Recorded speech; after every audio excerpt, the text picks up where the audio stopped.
Well, hello, chat. Are you having a good, fun time? Are you hopefully not muted? Like I wasn't muted. Thank you, Senrath, for the 24 months. That's 2 years. Dat boy Bobby, thank you for the 15 months. Let's see if I can...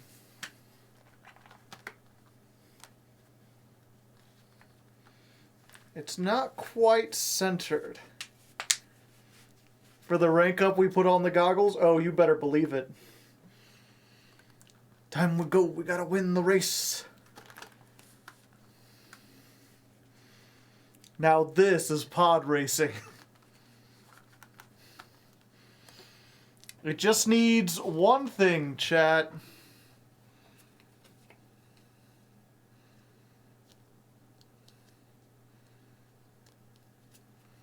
See if I can get this.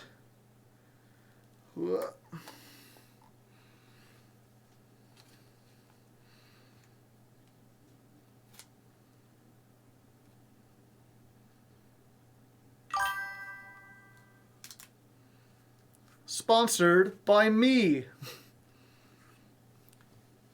Hardleg sticker.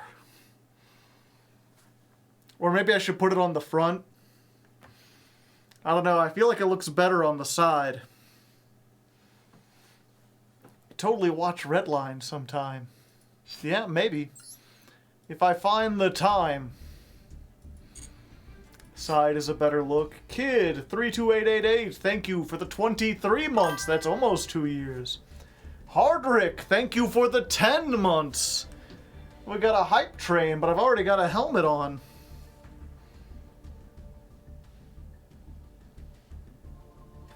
If the goggles were set in a clumsy way. Like a little... something like that. But yeah, by the way, I still sell these. If you want Hardleg stickers to put on stuff, I think you can get them for like $1. They're in the merch tab down below, along with the shirts and the Hardleg socks and the Hardleg tumbler, which I don't mention very often.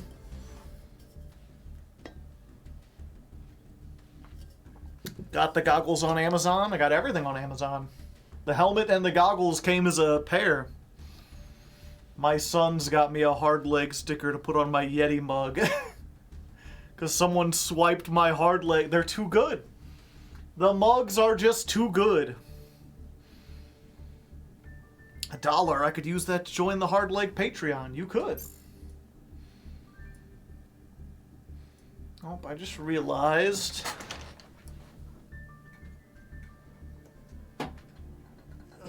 Let's move that over a little bit. Get Critter. Oh, 1 second.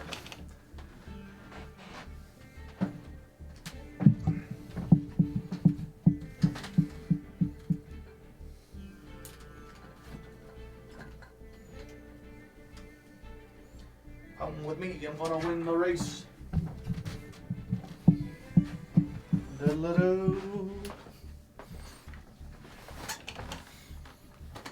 I may not be able to financially help, but I share pretty much every video. Hey, I appreciate it. Now what to wear that looks more punk? Ah, fuck, I don't know.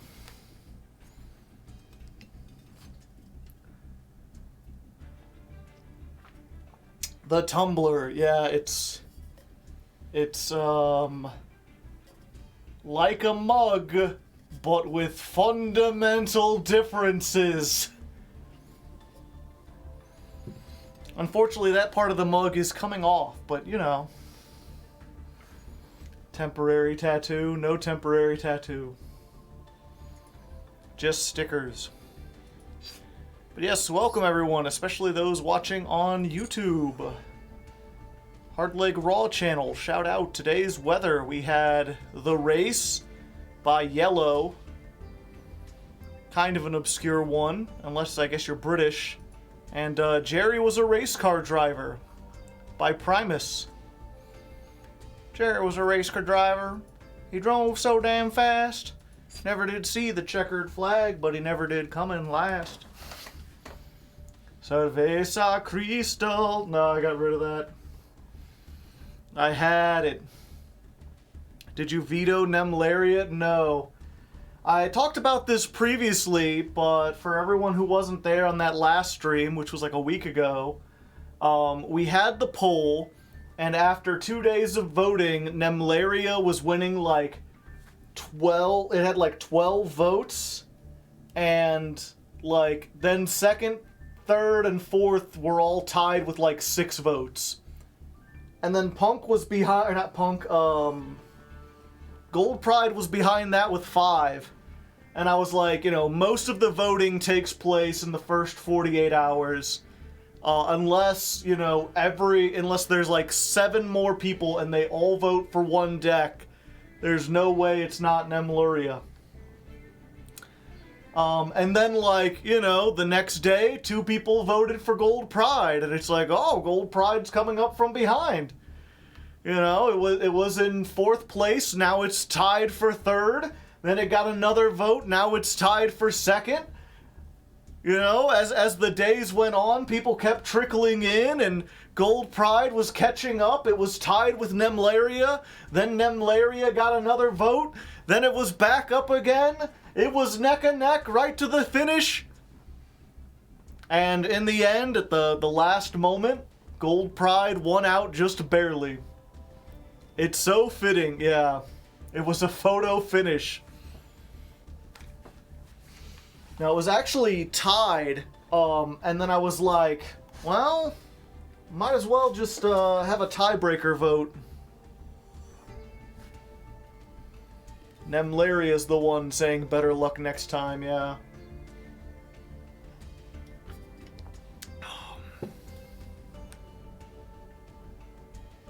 So it goes.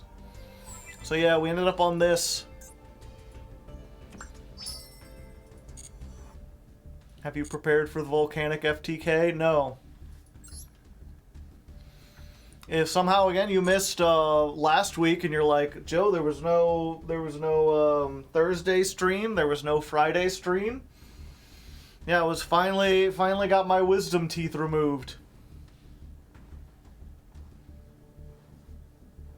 I did that on Thursday, and I'm still not 100%, to be honest.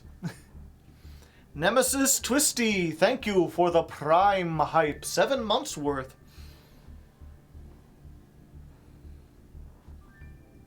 How were the drugs? I mean, they stopped me from feeling pain.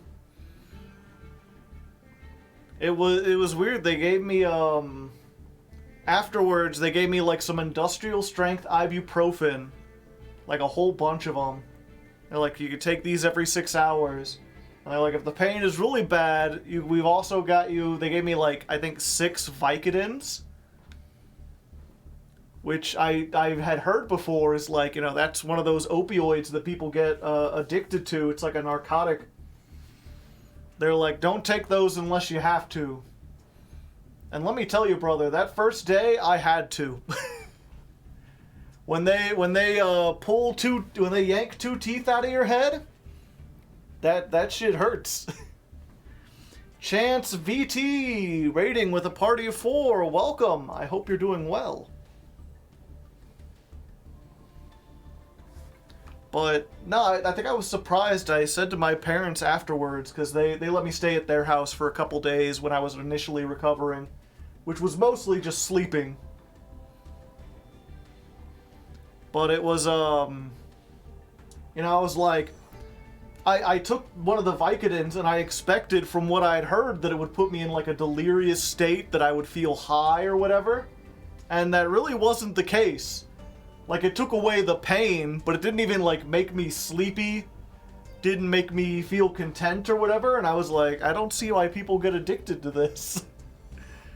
I guess maybe if you take it when you don't have any pain, it does that. But in my case, it was just like pain remover.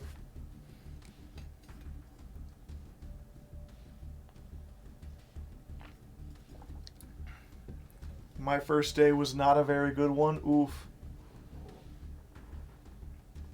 Sorry to hear. Howdy, Chance.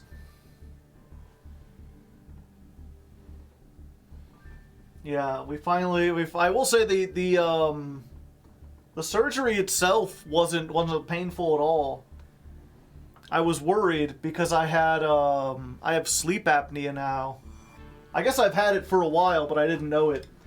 And it's like pretty severe sleep apnea. I like stop breathing when I'm passed out.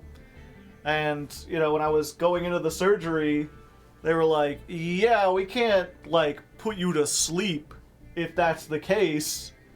You know, you need to be able to breathe while we're operating on you. So I think her exact words were like, you know, I'll give you some anesthesia, like it'll take the edge off. And I was like, when I hear take the edge off, I think of like, oh, it'll reduce the pain, but it'll still be there. I was getting really worried. But no, I like $3.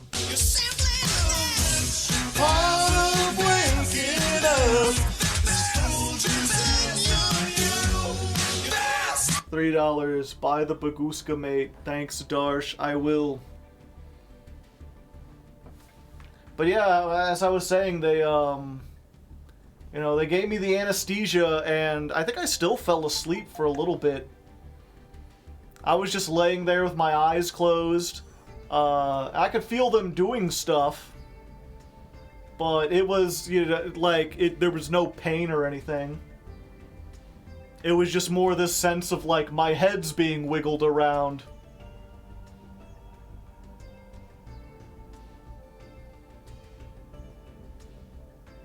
What's the best Scream from? It's the song called The Best by Foo Fighters. Is that what you're talking about? How many teeth did they remove? Just 2. They were originally going to do 3. I lost 1 wisdom tooth when I was younger. And the other 3, my dentist was like, what was it? The one up here was coming in like diagonally. And it was not only like hurting my gums and crowding my teeth, but it was rubbing against my cheek. And my dentist was like, yeah, that one needs to go. And if they're going to remove your wisdom teeth surgically, you might as well remove the other 2 while you're there. Especially because the one was like sideways. Like you could see it on the x-ray, it hadn't popped up, but it was just straight up like sideways. Like it had never gone vertical or even close to it. And they're like, yeah, if that ever does anything, you're going to be in trouble. The other one was vertical, but it was just like kind of crowded in. And so I went to get all 3 removed, but then right before the surgery, they took another x-ray. And the surgeon was like, okay, well this one, like, that's diagonal, that one's causing you pain, that one needs to go. This one that's sideways, that's going to be a problem no matter what we do, so we need to get rid of that. Like, but that other one, she's like, that other one's, like, perfectly embedded. Like, it's pretty deep down in there, and even if it does come up, I'm not sure it'll necessarily be a problem. And she's like, if you were 15 or, like, 25 even, I would say just go ahead and get it removed. She's like, but you're in your, like, late 30s. This is already, like, not the best time to get your wisdom teeth removed. She's like, if that one hasn't moved yet, I would just recommend not worrying about it, because it's pretty close to your jaw nerve. She's like, it might be better. Plus, it's, you know, the sideways one was here, the diagonal one was here, the other one is, like, over on this side. She's like, that way you also only have to deal with one side of your mouth being, in pain. Which was great. The first, like, couple days or whatever, I was, like, drinking like this and having everything go down that side. Because if any water or anything got on the side with the teeth removed, it was just like, ah! Exposed gums! That way you can actually eat, yeah. Not that I ate much. That first day, I don't think I ate anything. I went like a full, like, day and a half without eating. And then I just had, like, an Ensure. My favorite YouTuber, period. Extensively taken over my algorithm. Well, thank you. I'm glad I am so popular. Popular. I'm going to be popular. Exposed gums. I'm ready for Yu-Gi-Oh! Yeah. We should get into that. Just letting people know. What do we got here as far as notifications?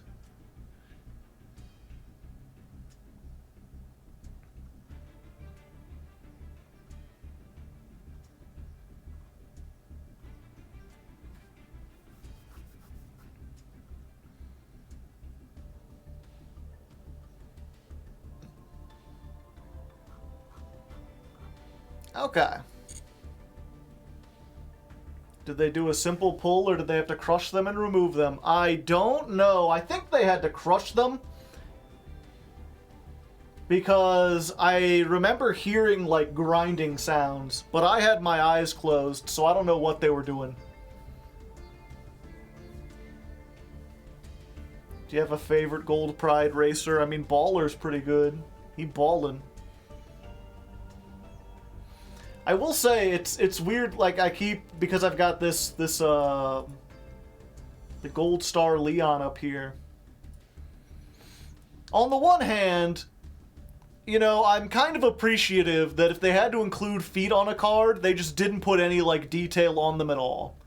They're just like, I'm not gonna give the feet people what they want. But on the other hand, this just looks lazy. It looks like they don't know how to draw feet. And they were just like, yeah, just put some spikes on there or whatever, I don't know.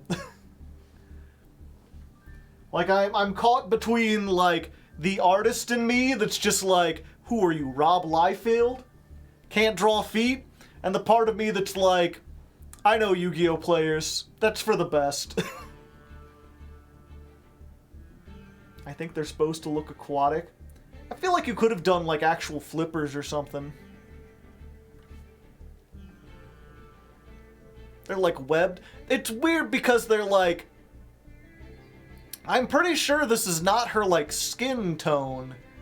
So I guess they're like tights or something?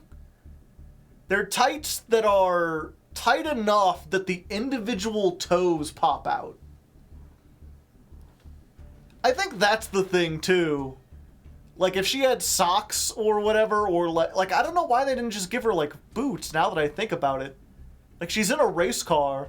Why doesn't she have any shoes on or anything?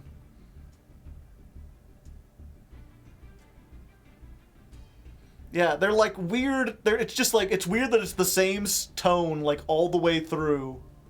Which is not the same as her skin tone, so it's clearly some kind of clothing. And it's just clothing that goes all the way, like, I don't know, they either just curve it or, I don't know. It's just weird. It looks lazy. And, you know, it wouldn't be as bad, except for the way they frame, like, the full art. Like, I think in the actual card, it's not nearly as bad, or it's not nearly as noticeable. Because the card is kind of, like, cropped. Oh, no. No, it's you could see it even better on the card. It's like, you know, it wouldn't be so bad if, like, the exact center of the frame was a foot. Like, dead-ass center. Like, they could have, like, opened it up a little bit so their faces were in the center. Or even made it smaller and, like, shown more of the track or something. They knew exactly what they're doing. Short Red God, thank you for the tier 1 sub.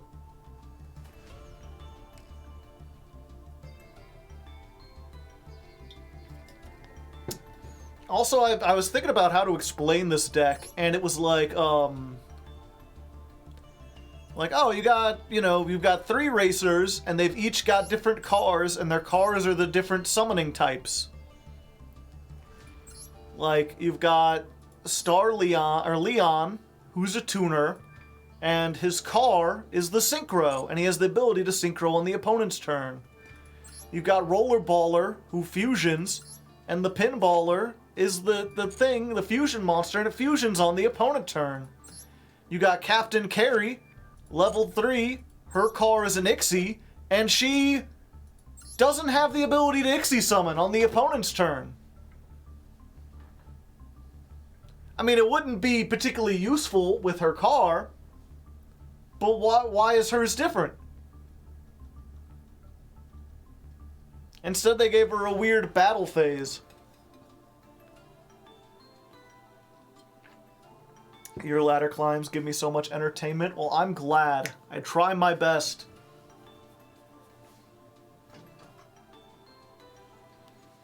Cosmos, but with the extra deck. Because her car doesn't make it to the end, I guess. I mean, there's the other one, too.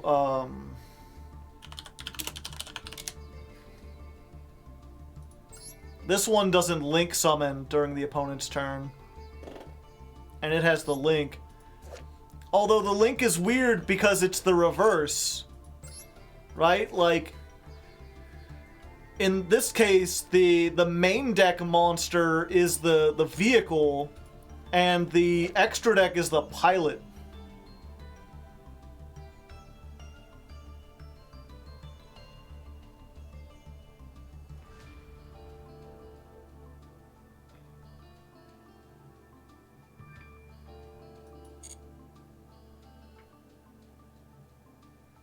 Very unusual.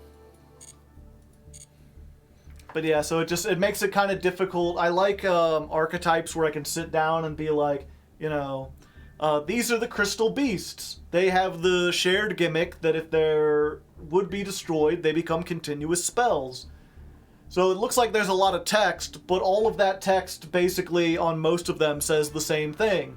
So once you understand that core feature, then you can skip over everything and just know that each of them have their own effect. This attached directly, this one changes battle position, this one puts a crystal beast from your deck in the spell trap zone, you know? It makes it easy to explain. So when I have to go in with Gold Pride and be like, okay, here's how you play Gold Pride. They make extra deck monsters on your opponent's turn. This one's synchros, this one's fusions. Okay, so only those two do that. The other two are different. But all of them do share the effect that if your life points are lower, you could special summon them.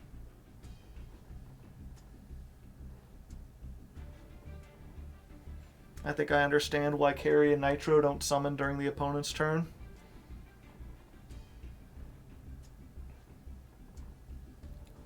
I think Nitro's really good.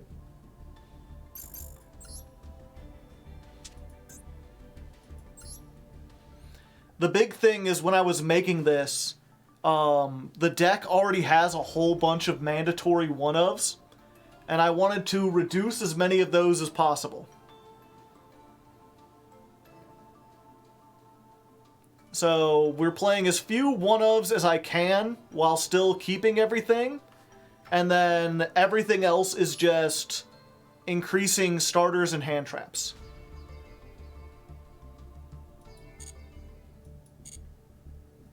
We'll get to that when we get to it. Okay, you ready to begin, chat? I got a ping.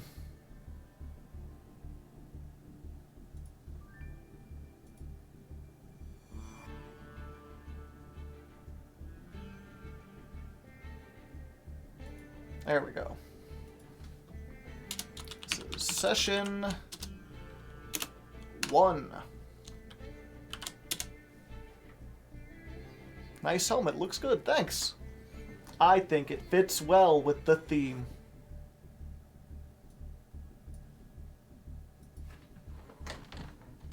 Ooh, okay.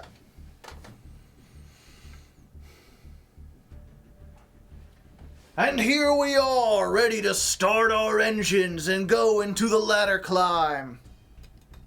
Ugh, my throat is...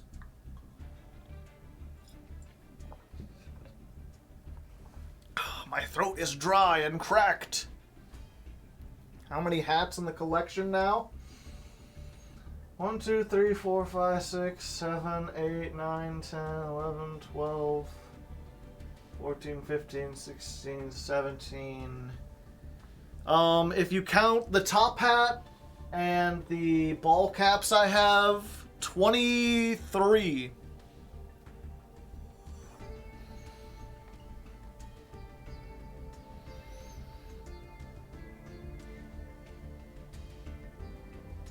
I have many, many hats. And then I have things that aren't hats, like the snake that I wore like a hat. We get Critter to wear a skimpy outfit and wave a flag. I mean, if someone wants to buy me a small checkered flag on Throne or something, and also set up a throne for me, I don't have one of those. Do you know what DK stands for? Donkey Kong? DK. Donkey Kong is here. Every time I hear that, I can't help but think of that one bit, and I'm not gonna say it because it'll move do the words. Drift King. I'm pretty sure it's Donkey Kong. Like if I had a DK coin, it would be Drift King.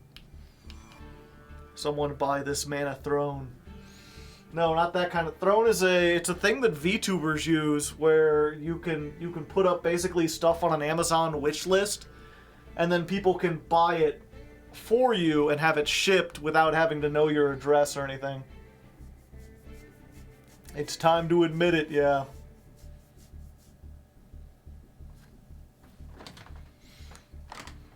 It's one of those things that like a bunch of big VTubers have done, and it's like, I feel like I could do that, but I also feel like y'all buy me enough stuff. I could put a bunch of goofy stuff on there. And maybe a little tiny checkered flag for Critter. Critter, you want to say hello to everyone, by the way? Raiden, thank you for the 23 months! Okay, let's try this again.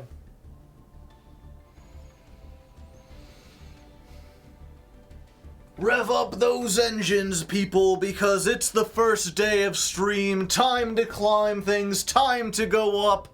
And if I seem a little out of it, it's because I got my wisdom teeth removed a few days ago. I think I'm still good to work, you know. It's been like 5-6 days or whatever, but still lacking a little bit of energy, but the show must go on. And before I show you the deck and climb in here, we've got a little bit of house cleaning to do. If you're familiar with the show, I like to use this time to chronicle the changes on Master Duel. So if you're watching these in order, you can get kind of a history of all the cool stuff that's been added. And strangely, they did add a bunch of stuff at the top of the month. Usually they wait until like halfway through. But we've got a whole bunch of things. They've got a new solo mode with the, what are they called? X-Sabers? You know, we won't see that. We've got the tryout duel, where everyone starts with an Abiru in their hand. Kind of a neat idea. There's a new season of Ranked. There are new accessories. There's a new Baguska mate. Look at him. He's terribly tired. I wonder if the Japanese players get this too. And usually I don't buy the limited time mates or whatever, but someone in chat donated earlier for me to get this. They're like, here's $3, get the Baguska mate. There you go. We got it. We'll have it, later if we need to go to Sleepy Time Junction. If I ever play Nemlyria or whatever. There's a 60 million downloads thing going on, where you get like, there's a whole bunch of anniversary bundles. There's also a thing you didn't see. As soon as you start up, you get like free, okay, we'll just start after that. There's also a 60 million downloads, like, appreciation thing. It comes with a whole bunch of, like, bundles, which I might open, but not on camera, because it's just master packs and, like, some extra sleeves and stuff. I'll probably get the extra sleeves and stuff, just so I have them. You never know when I might want to use stuff like that. But I probably wouldn't recommend it if you're trying to actually play the game yourself. But more importantly, they have a little thing going on. Let me see if I can find it. There's, like, card packs. Fuck, what would it be called?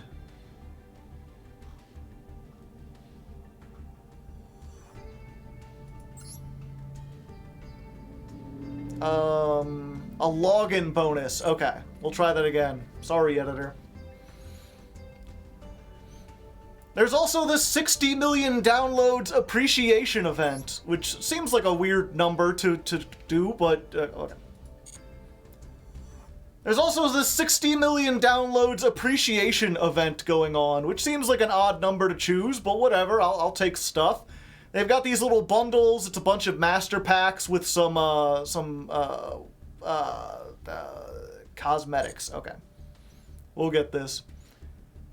There's also this 60 million downloads campaign going on, which seems like a weird number to pick, but whatever. You know, we got free cosmetics. Or not free, they're in these little bundles where you get a bunch of master packs. I'll probably get these just to have the cosmetics, because you never know when you want to use this stuff. Like, as a content creator, people might like it. But if you're not a content creator, probably wouldn't recommend it. Master packs are not a great value. And I believe these ones are just like, basically you're paying for 20 master packs and then you get this stuff for free. And unless you really like these obscure prize card aesthetics, I don't think it's really worth it. In addition to that, though, they've got this like bonus login campaign thing where you log in and they give you some free gems, but perhaps more importantly, they give you some tickets. We've got an SR ticket and a Blazing Arena. I guess these are both for Blazing Arena, which brings us to the final new thing they've added. There's a new pack, Blazing Arena, which, among other things, has Bonfire. So, you know, if you thought Snake Eyes was good last time when I was playing them, if you thought they were already Tier 0 meta, now they're even stronger. Now you have more ways to search Poplar. If you didn't see that episode that I did last month, you know, with the Snake Eyes, one, you should check it out. It's probably more fun than it sounds. But I was playing stuff like Where Arf Thou, just to get another, like, Poplar, and now they can just search it. We also got the new Labyrinth Butler, which I've told makes the Labyrinth deck even better, and that's already pretty good. We got the new Unchained stuff, which was meta in the TCG, but not at the same time Snake Eye was. So it'll be interesting to see if these end up doing anything. And, Battlin' Boxers. You know, Battlin' Boxers. People like Battlin' Boxers from time to time. And, you know, we'll probably end up opening these, if nothing else, just because, oh yeah, and the Volcanics. I can't believe I forgot the Volcanics. We got a burn deck. I heard there's an FTK. Maybe we'll run into that or so. Who knows? But real quick. Cut out that burp. Before we jump into the duels and stuff, let's go ahead and just use these tickets, you know? Let's see what free guaranteed SR we get. I like free stuff. Comment in the comments if you like free things. Hua! We got 7th Force and Battlin' Boxer General Kaiser during the battle phase of a number Ixie. Okay, so none of the good cards, but you know we got another ticket. We don't get a guaranteed SR in it, but we might get an SR anyway. So there's that. Let's flip them up. Oh, we got a Labyrinth, we've got the new Runic, and Piri Resi Map. I don't know if I already had 3 of those. I remember playing them at some point, I think.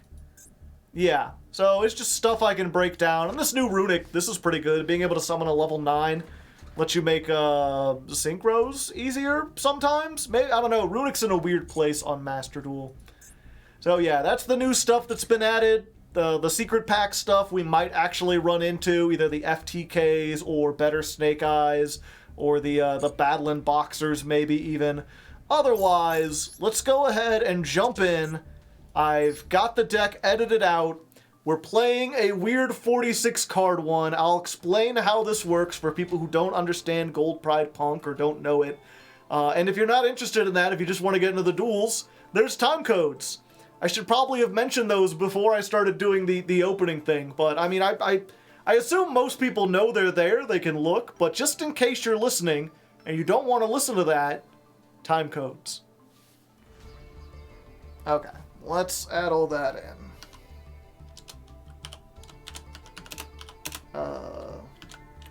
Dawn of the first stream, explaining new stuff. Opening 2 packs.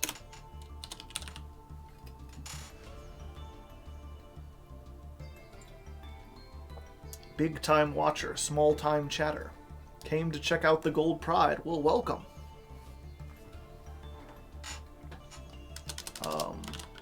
Edit out all my mistakes with the 60 mil download section and the burp.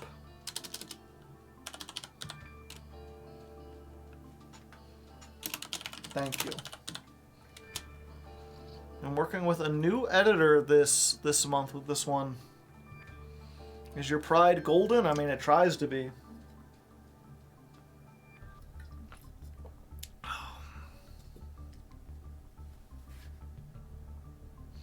My ex-boyfriend played Battlin' Boxers. Even the solo mode player did better than him.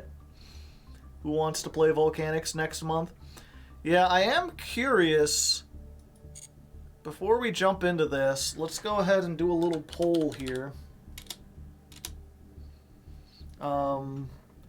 Because I feel like people see this, the new pack, and there's suddenly like, you know, people weren't really sure what to vote for before. And now suddenly there's a whole lot of options. So what would you like to see next month? And the options are Unchained, Volcanic, Battlin' Boxer, or Other.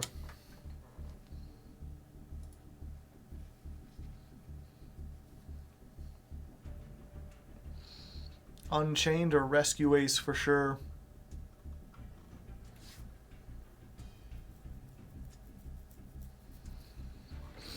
Yeah, because I feel like there's, you know, people have been asking about Unchained for a while now. So that seems pretty popular. Volcanics are a cool, like, lesser known deck that no one seems to be really going with. Battlin' Boxer, really no one's going with, but I don't think anyone really even expects them to do anything.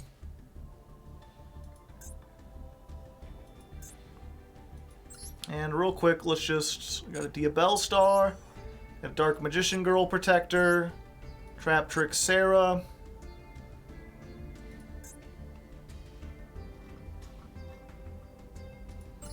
We got the Baguska icon. Oh, did I get the icon already? Okay. Baguska wallpaper. So I get the icon and the mate, but not the wallpaper. There's a DMG protector, yeah.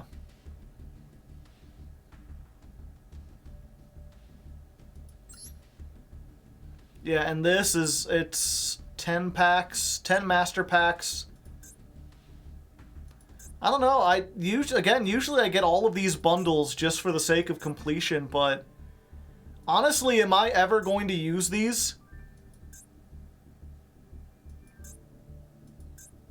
Like, I feel like I'm not. Like, I can't imagine a deck where I would use those. If I was, I would use, like... Oops. Are you running Goyo Guardian? No.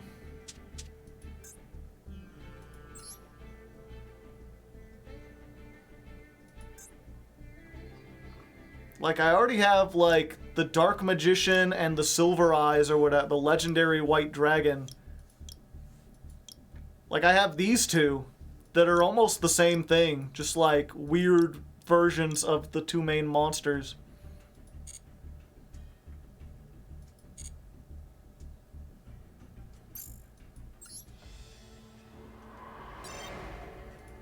New gate options available.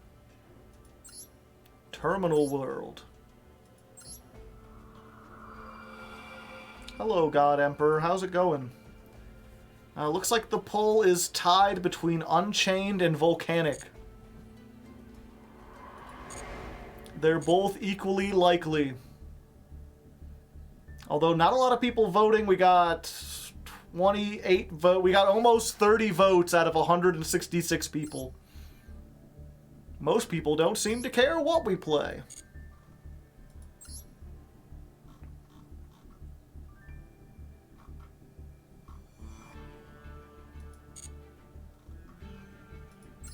Pull not working for you. Ah.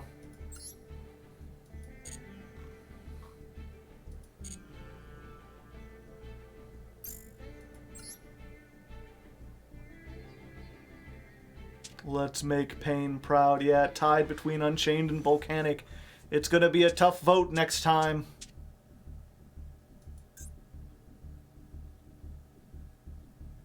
Oh, it bugged on your end? Weird.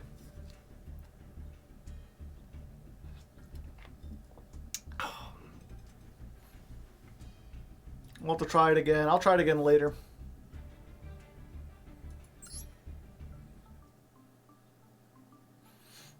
Okay.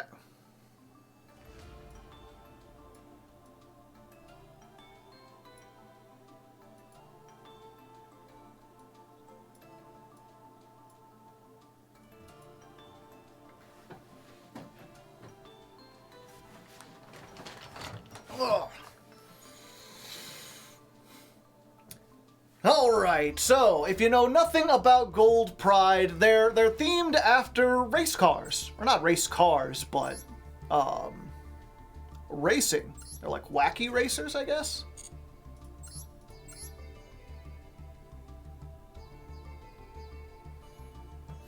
Okay.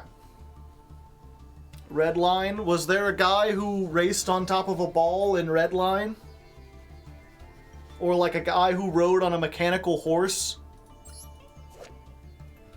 Because I feel people are just like picking a movie about racing and saying it's that when it's more like wacky racers.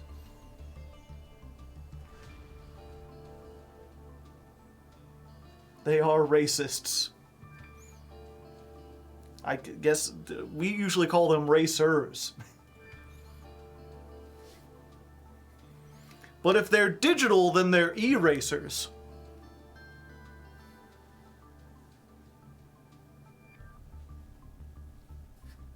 It's based on Talladega Nights. It's based on Fast and the Furious.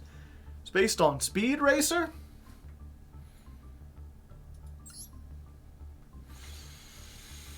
Alright, so Gold Pride 101. If you're unfamiliar with this archetype, you may look at this and think, pirates? Is this pirate archetype? No, not quite. They're actually, like, wacky racers.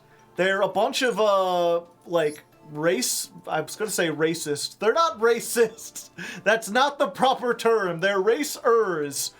In some sort of weird futuristic race where they have all sorts of different stuff. Like this guy's riding a mechanical horse. And then his horse turns into, like, a jetpack that he wears and, like, rides around. But this guy just, like, runs on a treadmill, and I guess that treadmill turns into, like, a big ball or whatever. So, it's kind of like F-Zero meets JoJo. That's what they're saying in chat.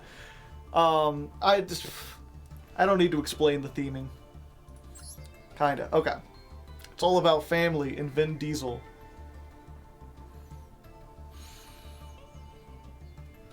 Alright, so Gold Pride 101. If you're completely unfamiliar with the archetype, they're a bunch of wacky racers. They're like people racing in space with like a whole bunch of weird variety of different vehicles and such.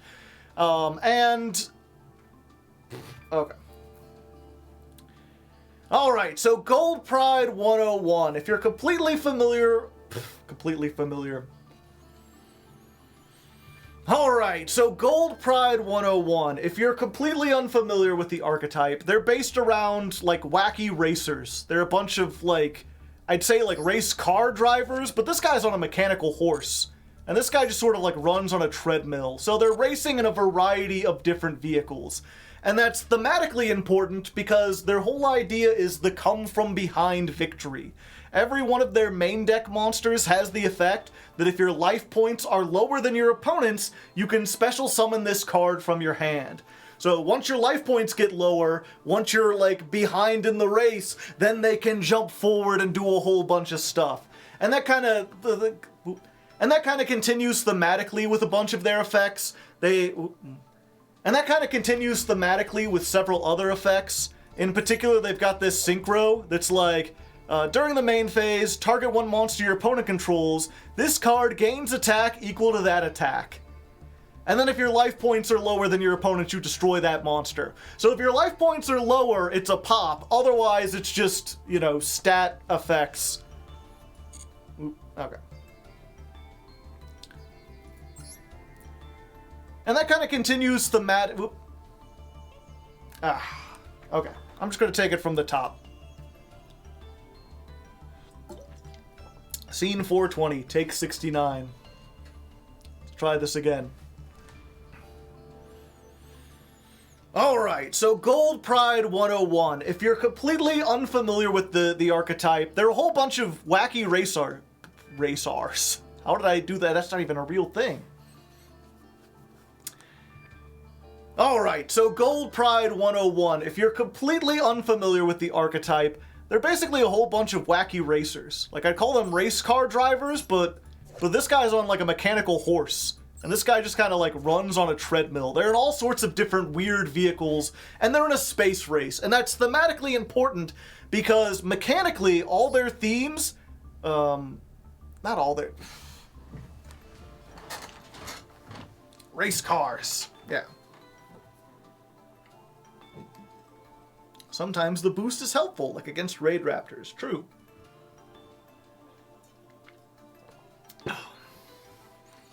Okay.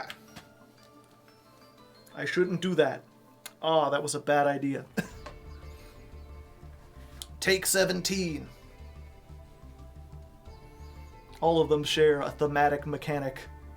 Like a pathetic aesthetic, yeah. Okay.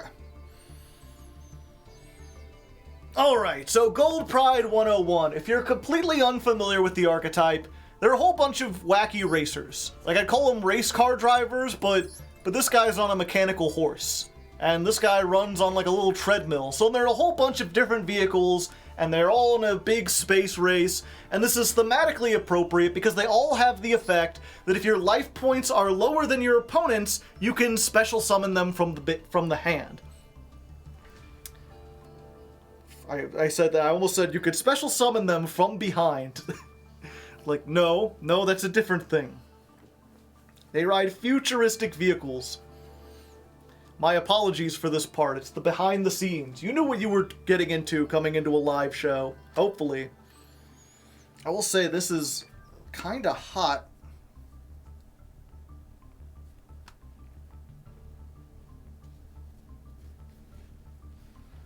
I kind of want to take off the little, like, headband, but at the same time, then my sweat will get all in there, and I don't want to do that. Okay. Alright, so Gold Pride 101. If you're completely unfamiliar with the archetype, there are a whole bunch of, like, wacky racers. Like, I call them race car drivers, but they're not really in cars.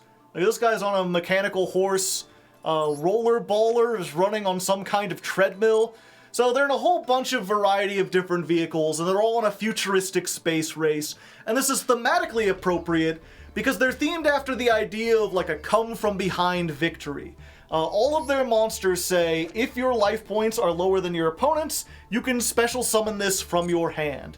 So it's like this idea of once you've fallen behind, then you can surge forward and do a whole bunch of things.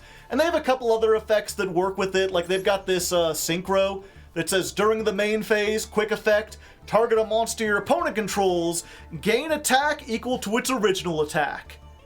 And then if your life points are lower, you can destroy that monster. So, you know, if your life points are lower, it's a trident. Otherwise, it just kind of gains attack. Other than that, they've got a sort of side theme of making extra deck monsters during your opponent's turn. Other than that, they've got this sort of side theme about making extra deck monsters during the opponent's turn. Like, Leon is a tuner, and then Leon's vehicle, where he's, like, inside of a... Okay. Other than that, they have this sort of side mechanic of... Other than that, they have this sort of side mechanic all about... Okay. Other than that, they have this sort of side mechanic where they make extra deck monsters during their Other than that, they have this sort of side mechanic all about making extra deck monsters during the opponent's turn. Like, you already saw the synchro, that's a pop. And Leon, during the opponent's turn, can synchro summon using this monster you control and other Gold Pride monsters. Okay, I can explain that a little bit better. I would say that's their main theme. Only 2 monsters do that, though.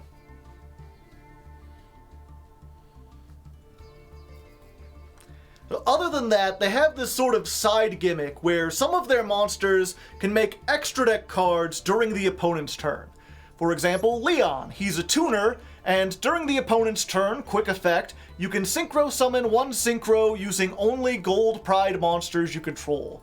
You can actually make any kind of monster with that, but most of the time you're just going to make Star Leon with another level 3 on the field. I mean, it's got him and Carrie, and they're both level 3s, so it's a 6. It kind of goes together. And then you've got like a quick effect pop. Rollerballer can fusion summon with any number of Gold Prides on your field. And Pinballer is a Gold Pride plus 1 or more...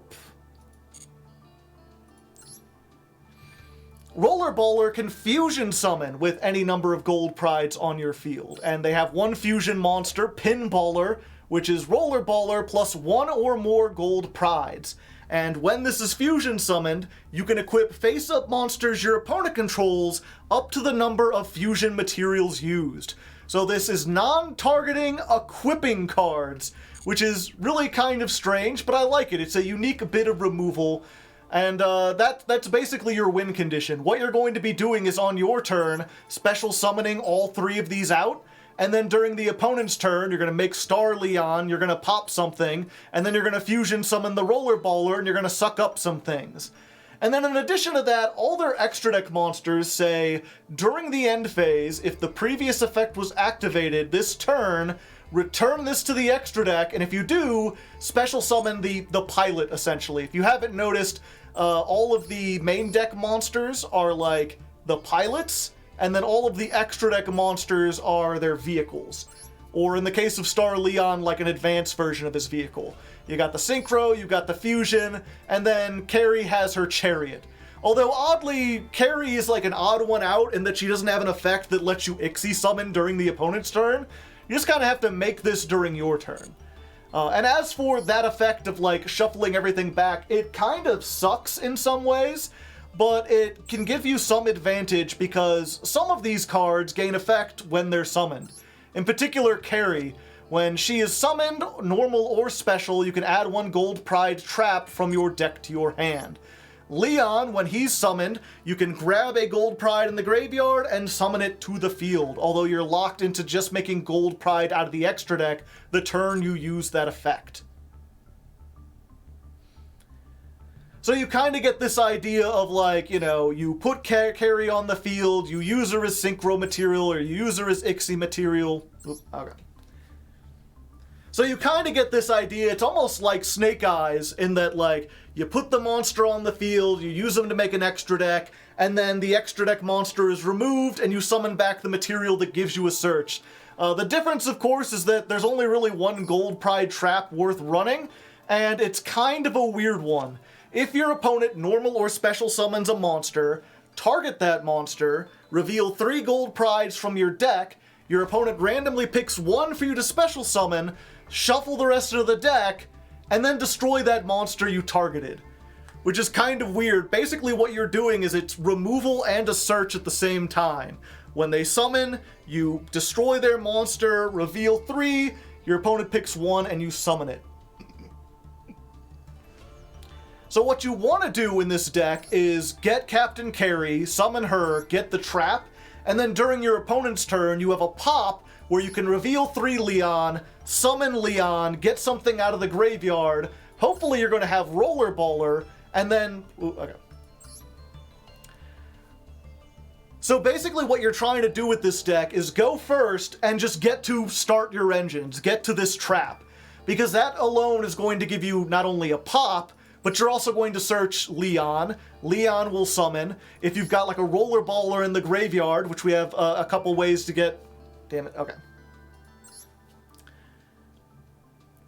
So kind of a weird trap, but your whole go first play revolves around this. You're just trying to get to this. Because what this is going to do is not only give you a pop, but it's going to... Okay. So kind of a weird trap, but it really does everything. This is when you go first, what you're trying to do is just get to this. Because not only is this going to give you a pop during your opponent's turn, but it's going to summon Leon. Leon, when it's summoned, is going to get the Roller Baller out of the graveyard, and then you'll be able to fusion, or... Damn it. Okay. The trap isn't once per turn, it's not. You can use it multiple times if you're playing a whole bunch. So kind of a weird trap, but really it's... Okay. So kind of a weird trap, but also one of the best play... So kind of a weird trap, but one of the best playmakers in the entire deck. In fact, your entire go first play revolves around just setting this. Because not only is it removal for the first card they summon, but you're basically going to reveal 3 Leon, summon the Leon off of that, get Roller Baller out of the graveyard, I'll explain how he gets there later, and then from there you have like Leon plus Carry, you use those to make Star Leon, you get another pop, and then you use Roller Baller and Leon to make the Roller Baller, you remove 2 more, and then in the end phase everything just summons back, you get a bunch more monsters, and you can continue on next turn.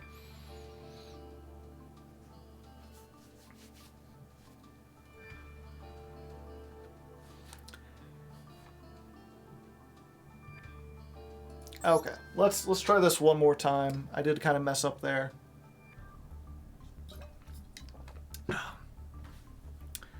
So kind of a weird trap, but it's essentially your entire win condition. Like, all you're trying to do go first is get this trap onto the field.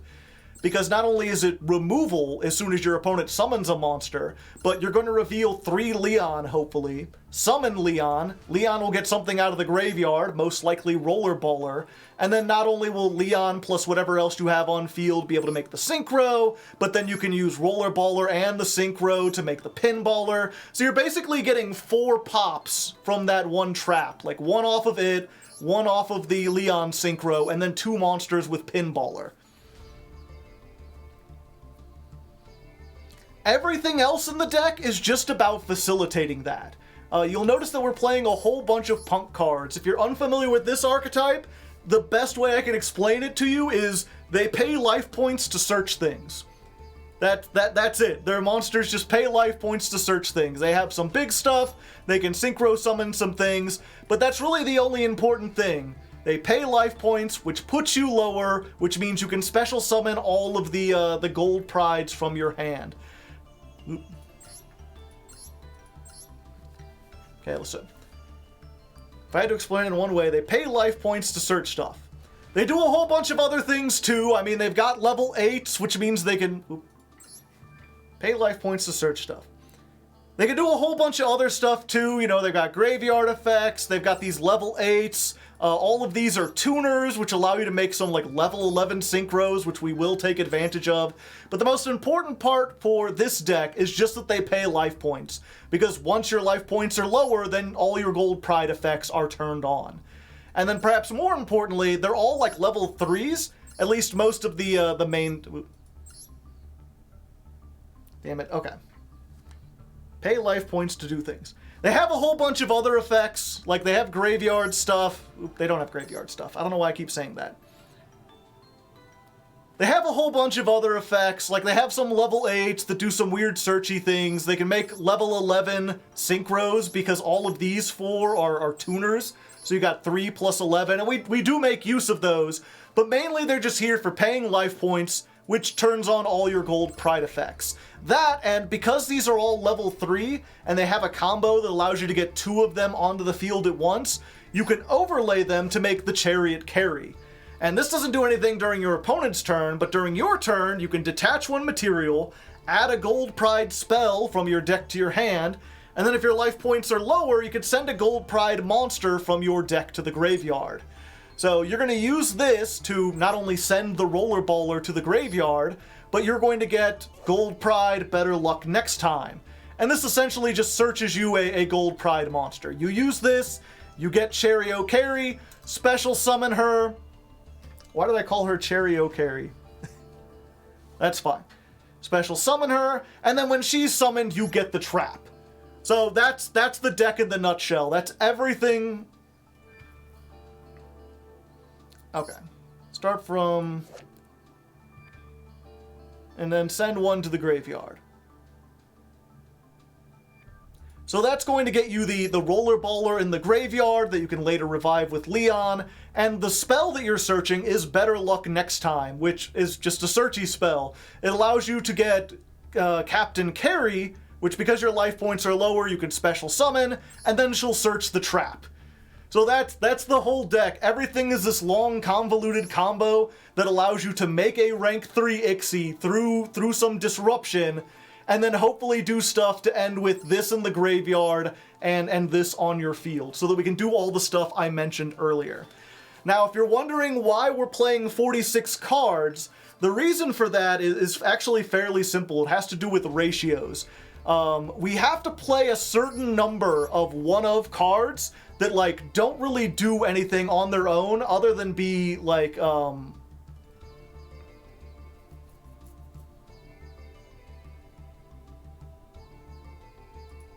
okay, we got that, and then... Oh, Sherry O'Terry, yeah. Isn't she from Saturday Night Live? Probably. Okay. I'm really sorry to the editor who has to comb through all this. I don't know why my brain is like... Maybe I'm more out of it than I thought. Usually I don't interrupt this much. Okay. So that's basically what you're trying to do. As for the 46 cards, if you're wondering why we play so many, it has to do with ratios. So because this is Snake Eye format, you want to have as many hand traps as possible. That's not the way I start, okay. As for the 46 cards, if you're wondering why we're playing so many, it has to do with ratios of hand traps to starters to garnets. We have to play a whole bunch of, like, one-of cards in this deck in order to make things work. Like, you've got to play the one Rollerballer, you got to play the Punk Deer Note. I'll explain that later. I won't explain that later. Okay. As for the 46 cards, if you're wondering why I'm playing so many, it has to do with ratios. Ratios of starters to hand traps to garnets. I don't think we have any hard garnets necessarily, but there's a whole bunch of cards in here that you have to play at specific, like, amounts that you really don't want to open with. Like, you have to play 3 Leon so that you can reveal all 3 off of Start Your Engines and guarantee that you get it, but you really don't want to open with Leon. You want to have all 3 in the deck for this. You need to play all these other punks in order to do a punk combo that you'll see in the actual duel, but you don't really want to draw them either. You don't want to draw Rollerballer. You really don't want to draw Captain Carey, but you kind of need 2 for a lot of versions of the combo. So you end up having to play all these, like, cards, right? And then in addition to that, you want to play a whole bunch of starters. Xiamen is your 1-card starter. This can be discarded along with another card in order to search... okay. And then in addition to all those one-ofs... And then in addition to all those garnets, you want to play as many starters as possible. Xiamen is your 1-card starter. This does everything for the deck. And you have 3 of this. You've got 2 emergency teleport. Foxy Tune can be discarded along with another card to summon Xiamen from the deck. And Ogre Dance can be discarded to search Xiamen to your hand. So we've got like 14 ways to get to Xiamen. And then with that, we're playing 14 hand traps, 14 ways to disrupt our opponent, because it's Snake Eye format. You really want to open at least 2 hand traps to be able to stop them. We've got Ash Blossom, we've got Maxi, we're playing Ghost Ogre and Ghost Bell in Haunted Mansion, because these are level 3s, and this is a Psychic. Punks have a way to search a level 3 Psychic monster, so you can actually search this. And then being able to put a level 3 like normal summon actually helps you do this combo if you get hand trapped yourself. Plus I've noticed that Ghost Bell has been pretty effective against Snake Eyes. That's what I learned last month. So we're playing a bunch of these level 3 hand traps. We've got like the 1 Nibiru, 2 Imperm, Cross Out, Called by the Grave, all these tech cards. And the idea is with 14 hand traps, 14 starters, that should even out, where even though we've got all these garnets and stuff, we still have the optimal chance to open 2 starters, 2 hand traps. I think it's like a 60% chance, which is not great, if you look at like Snake Eyes, I think they have an 80% chance to open a ratio like that. But we're playing a rogue deck. That's as best as we could do. But I actually sat down with like the hyper geometric calculator, and I think this is optimal, if my math is correct. Maybe someone can check me on that. So we're starting with the optimal version. Maybe we'll change it. Maybe we'll get different hand traps. There might be some stuff that works out better than Ghost Spell. But that's the basic idea. And like I said, there is a big combo that you do with the punks to get everything going. You'll see that a million times in the episode, so I'm not going to explain it here. You'll just watch it when you do it. So let's go ahead and do that and finally get to some duels. Okay. Finally. Sorry about that, chat. Explaining how the deck works. I mess up a lot. It's very hot in here. My apologies. Do your best to stitch together the good takes and remove stammering.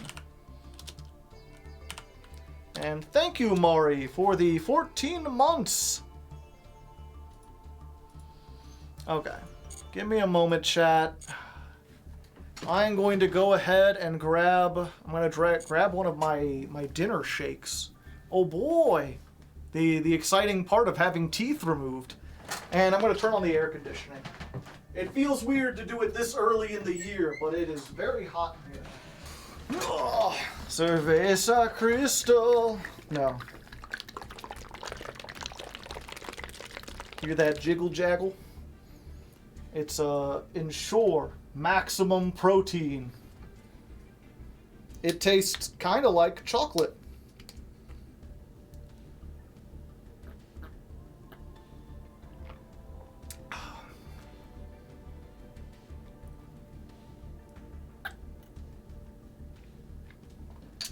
Ensures are tasty. They're all right.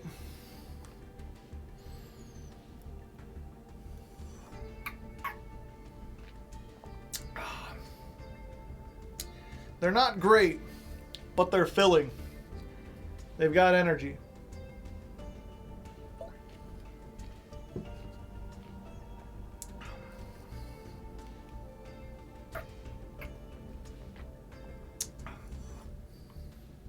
Vanilla's the best. I don't particularly care for it. A dish that is filling but bland. Oh yeah, we should...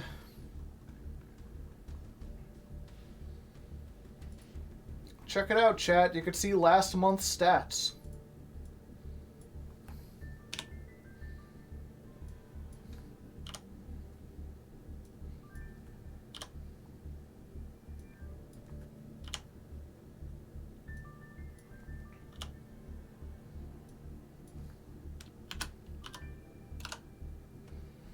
Are you enjoying them? Are you good? Do you commit them to memory? And they're gone.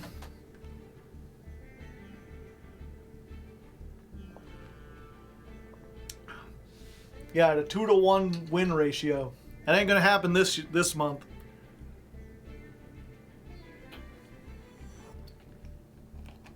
Oh, I can't drink any more of that. Ugh.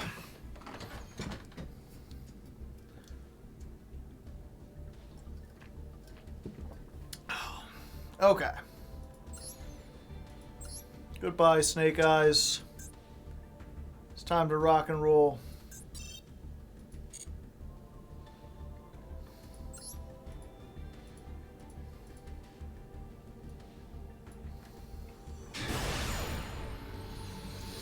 Alright, first duel of the season, and we win the coin toss. Let's go first, and hope we get a good hand. Also, I might still be too big. Let's shrink me down a little bit. There we go. By the way, if you want one of these nifty Hardleg stickers to put on your hats or your PC or whatever, you can buy those as merch. There's a link down in the description. Check that out. Alright, you don't want to see 3 of these, but they're good because now if one gets ashed, we have other ones. So, Ogre Dance, we can activate Search Xiamen.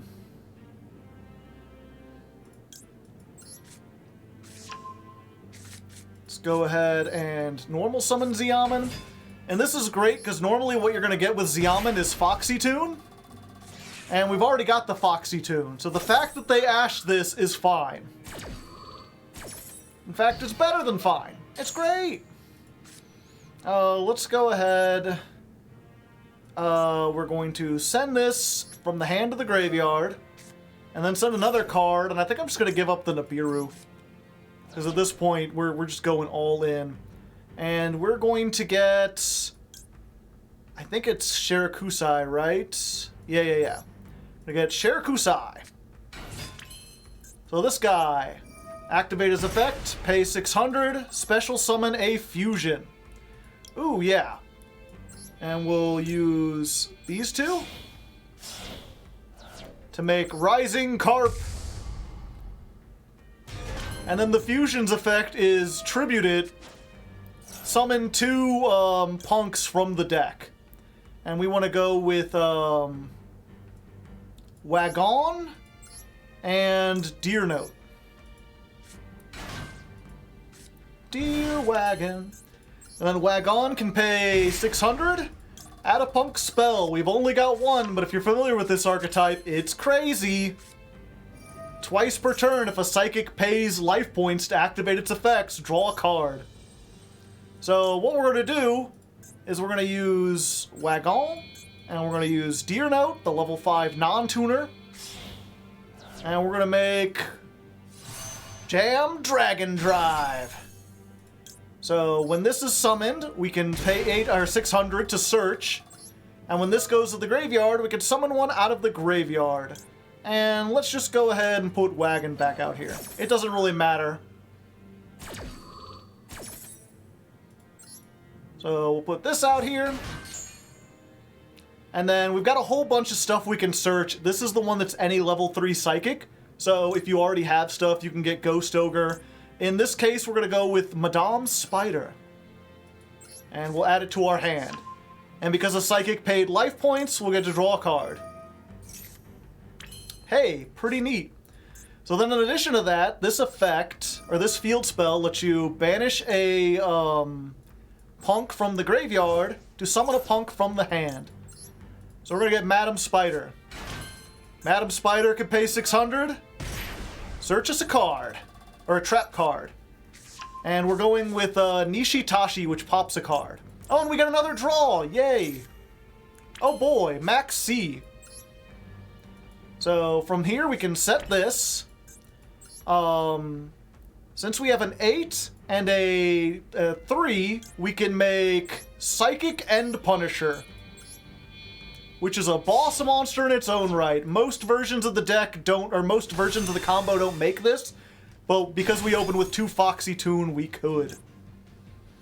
Let's see, you could target 1 punk and, okay, no. And then we're going to special summon Psychic Wielder.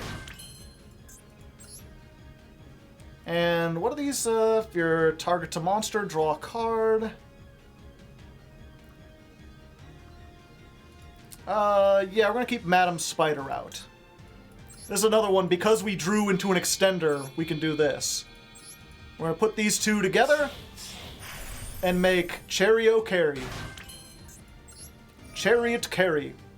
We'll detach and get ourselves the punk spell. Better luck next time. Send a card to the graveyard? Yes, because our life points are way lower. Roller Baller. And we'll activate this. This will allow us to search the Captain Carry. And we'll take some damage. I think it's equal to its attack. We can special summon this. And then this gets us the trap. And there you go. That's even better than most of the time. So we'll set, So we've got a pop, we've got the full gold pride thing, we've got a monster that's unaffected, we've got maxi, we've got imperm, and then during the end phase, the chariot will go back. And this card says that when a card returns from the to the extra deck, you can draw a card. So we just get one more free card in amidst all the other draws we got. And there's another hand trap. That's why we play so many hand traps. Choose wisely. Alright, Heartbeat. And they're targeting the Nishidori. Okay. That's fine. That's only one pop. Got rid of a whole bunch of stuff. Interesting. Hellshadal. Send cards equal to the number of attributes among on the field. Oh boy. Well, those are some dang good ones. Fortunately, we've got the Max C.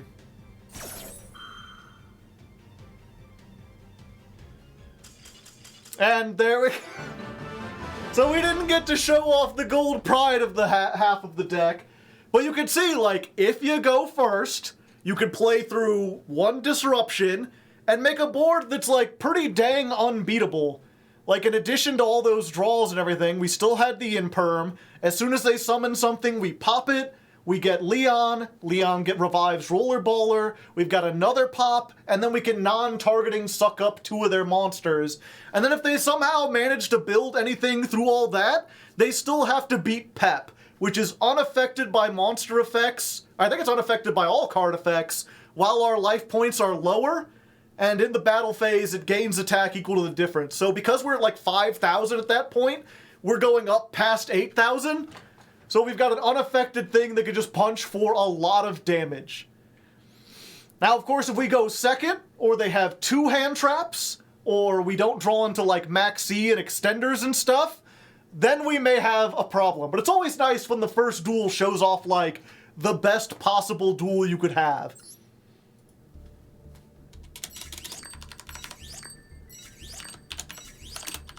Okay, Duel 1 versus Tear Lament.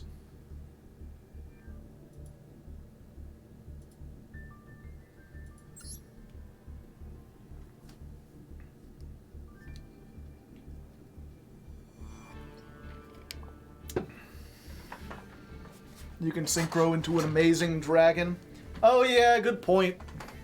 I always forget the Charakusai does that too.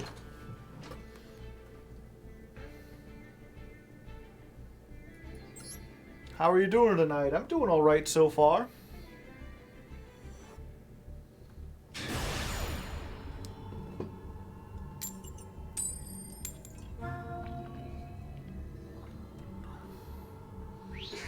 Alright, second duel, and we're going second. Also, I forgot to update the thing. 1 heads, 1 win. We've now got 1 tails. We opened 1 hand trap, and it's not one of the more impactful ones. Depending on what they're playing, Ghost Bell can be not useful at all. But we'll see. We'll see.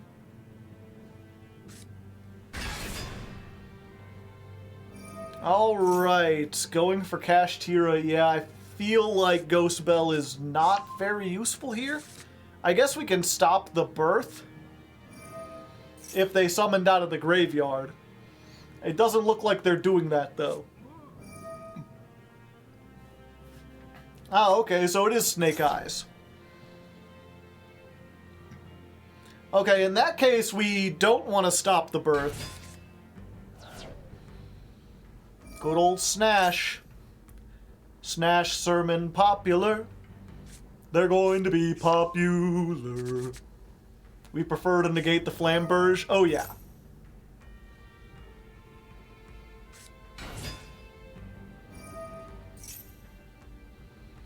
And I feel like if you watched the previous episode, you've seen enough of this. We don't have to watch everything. Just come back when I hand trap editor. You don't even have to have me explaining this. You could just...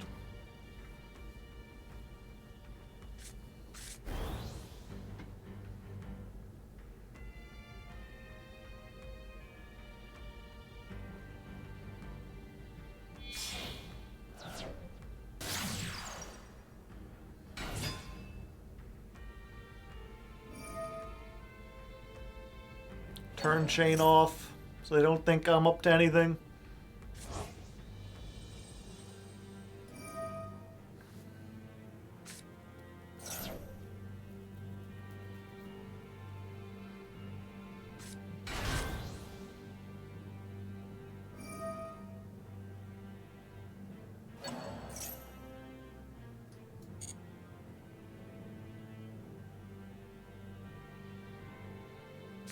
I think that tricked them into thinking I have Nibiru.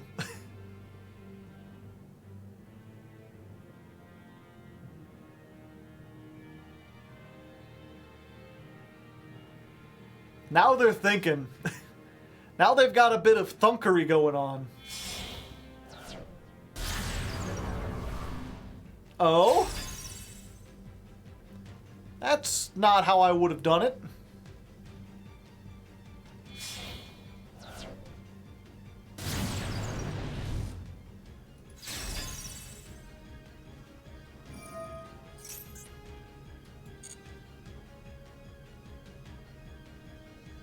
Yeah, I probably should have done it there. I'm like honed in on the flamberge. But if I stop it there, then they don't have Princess in the Grave or anything.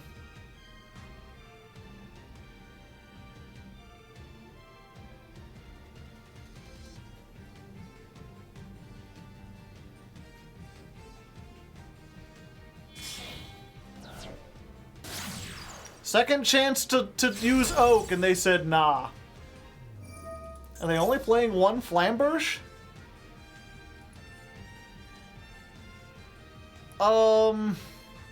Yeah, I think we just stop this.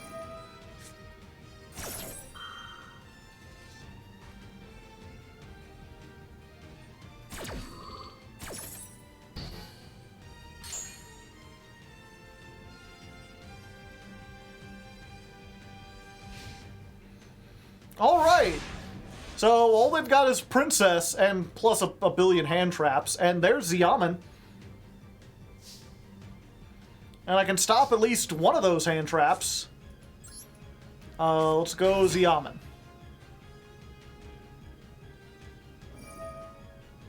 And then they'll summon out the Flamberge. Yeah, that's fine.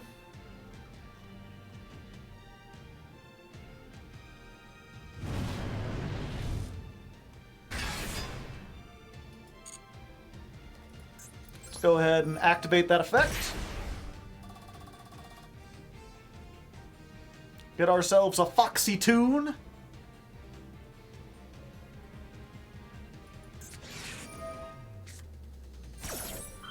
Birth has the Banish effect. I think only if they control a Kashtira.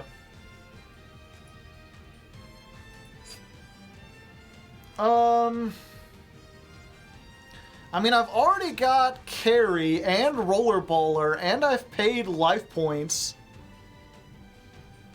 Do I really need this to resolve? I can just banish the Flamberge. Yeah, I think we're good.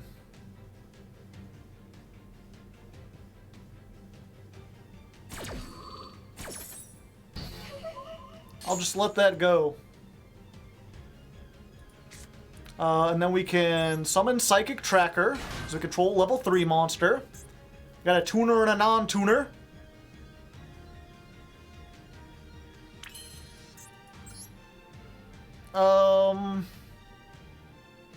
I could Zeus everything.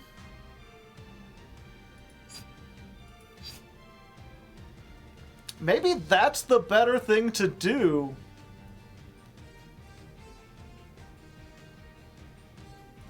What is this again? When a monster on the field activates its effect...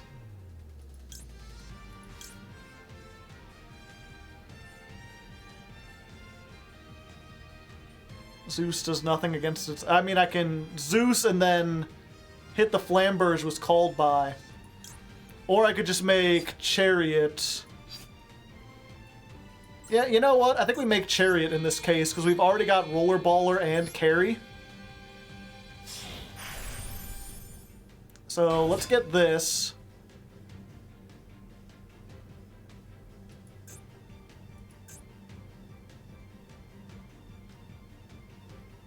They're probably reading this for the first time.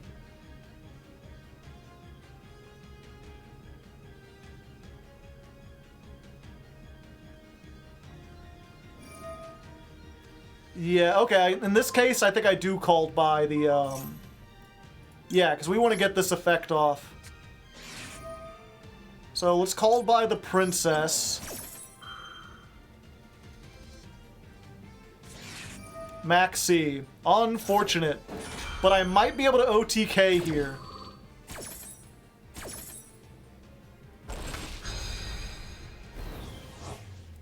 We will see. We will see. Okay. So we can activate this. Let's send Xiamen, I guess. Get better luck next time.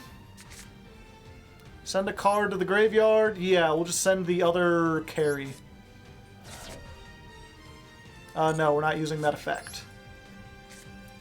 We'll activate this. Add the designated, yeah. Leon! Okay. So we activate the Leon. Leon comes out.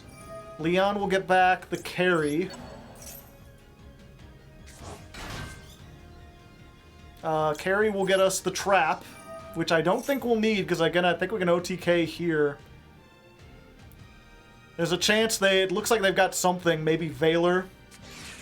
Oh, that screws us. Yeah, I was really hoping we could get into Rollerballer, and then we would put this into the back row.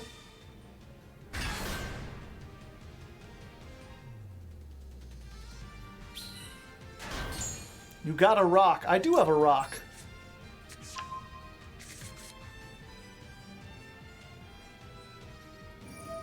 And then they get to activate everything.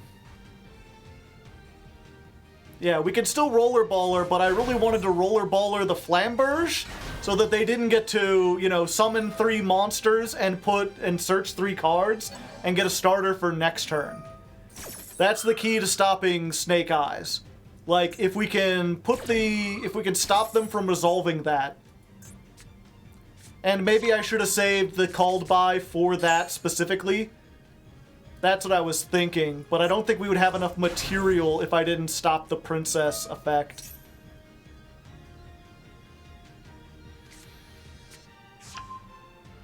Which is unfortunate.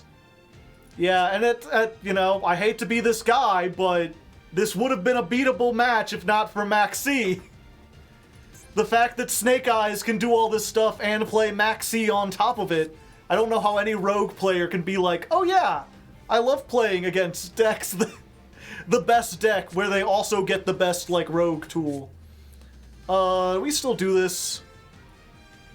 Yeah, I think we still try. Even though, I mean, they already have all the starters.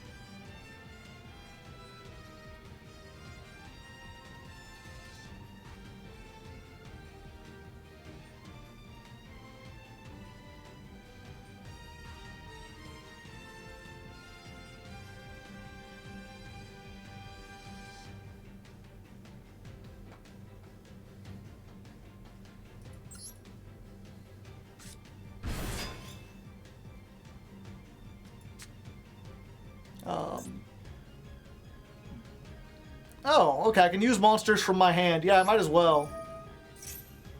There's no point in giving them an extra card.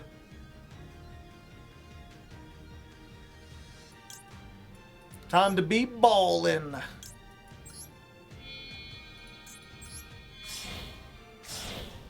And unfortunately, I think I've searched so many gold pride cards that I can't actually use this.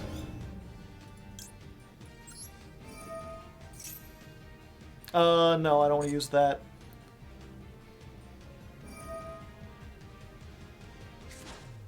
Just putting the poplar, alright. Link Karibo, bo, bo, bo. I think we take the Link Karibo. And we take this. Unfortunately, these are equipped, and then this goes away in the end phase, so it's like, can't really do anything.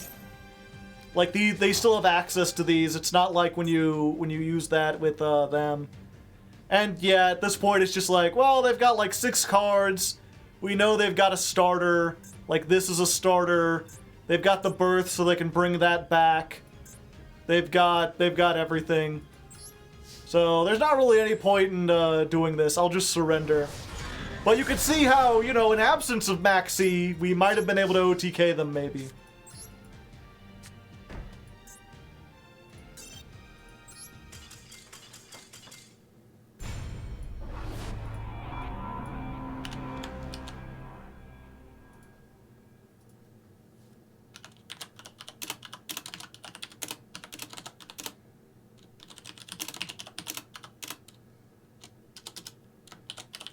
You can skip a lot of the Snake Eye turn.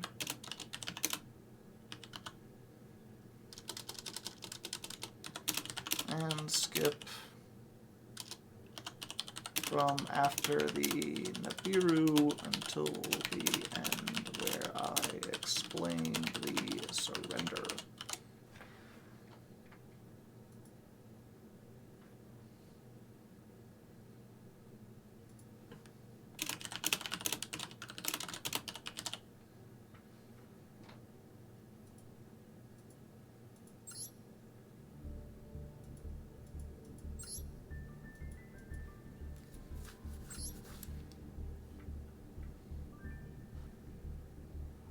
The Snake Eye player held Max C. I don't think that takes any skill.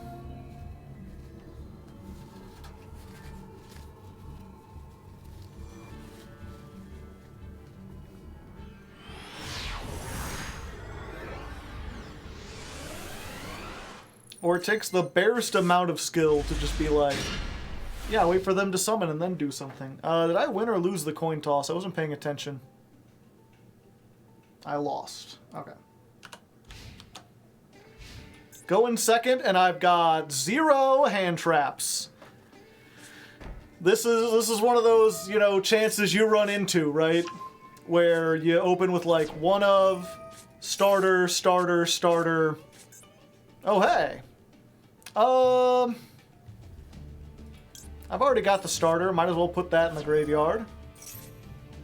And it looks like we're playing against Dark World Danger. Danger Dark World.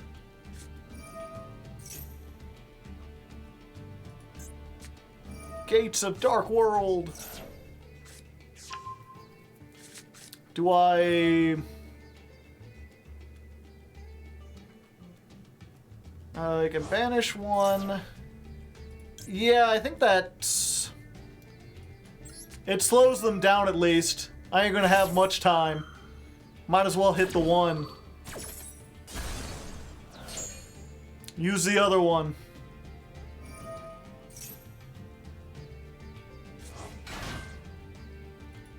This is banished and you control Dark World card. Ah, I see.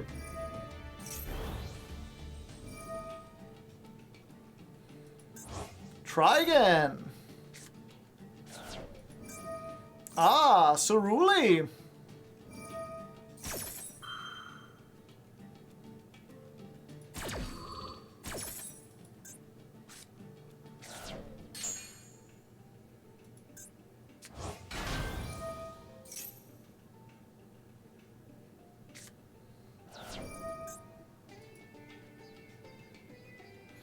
Alright, we might be here for a while. Let's just see what they come up with, chat.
Normal summon. Appapalooza? 2 level 8s. Do they have an Ixie of some kind?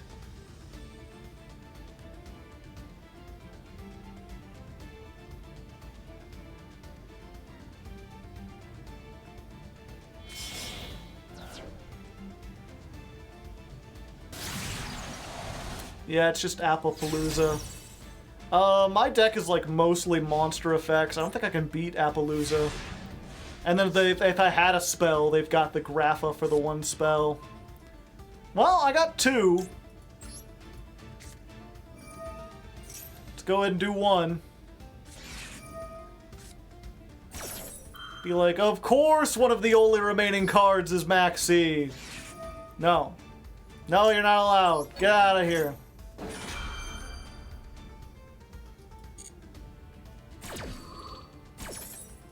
Huh, can they not? When your opponent activates...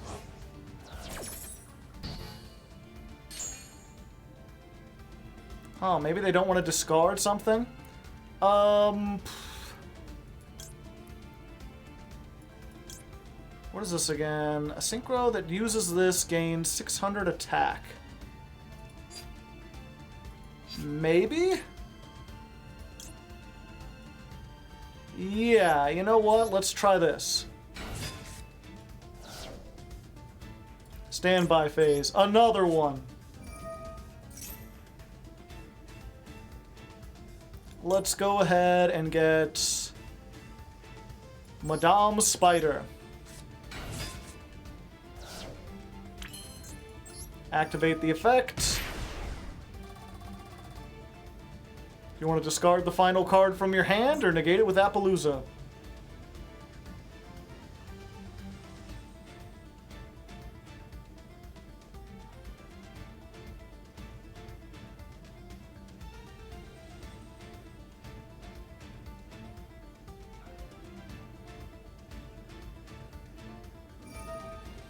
Okay, they're discarding the card from their hand. What could it possibly be? Oh yeah, it's just that. Okay. So whatever I get gets more. So I could make Cicada King, and then that blocks the Appalooza, because Appalooza is only once per chain. Right? Or I could just make Star Leon and run over this.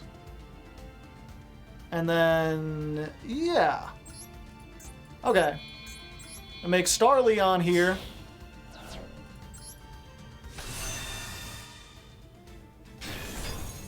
$2,600. And then we just run over the Appalooza. Bye-bye. And then we can activate this and pop the Grapha.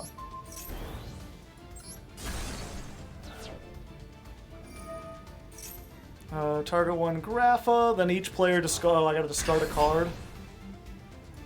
Fuck. Then we'll normal summon Xiamen. Let's go ahead and get. It doesn't really matter, does it? Anything we get, we need another one. This is at least something next turn. I'm just realizing I should have kept the Shirakusai. But Leon can come back and do this. Oh wait! No, Leon only synchros with something else. Oh wait, I can send 1 card from my hand or field! I forgot it was field. No.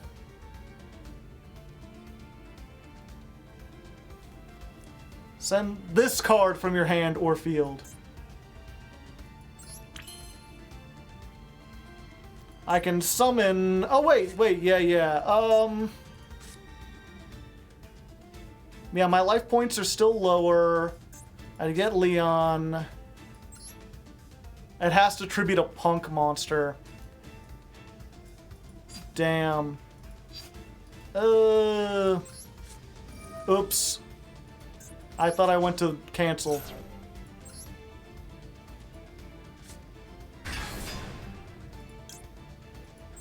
Well, at least this gets more attack.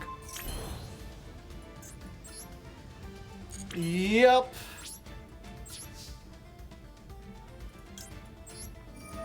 Oh, wait. No, I'm completely misremembering. Leon's effect is weird because if you activate it summon from the graveyard, you can only summon Gold Prides that turn. Oh wait, no, I am remembering correctly. I can only synchro with Gold Prides I control, so I can't make 11 here.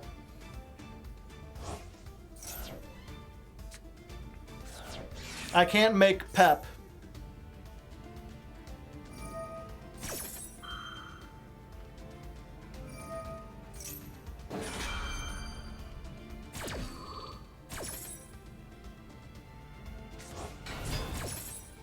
If I could, it would give me the option to do so now, chat.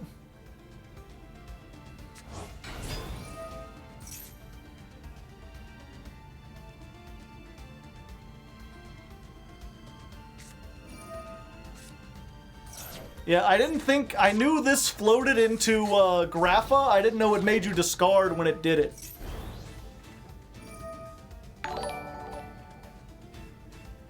Slash has purchased the socks. Thank you, Slash. I appreciate it.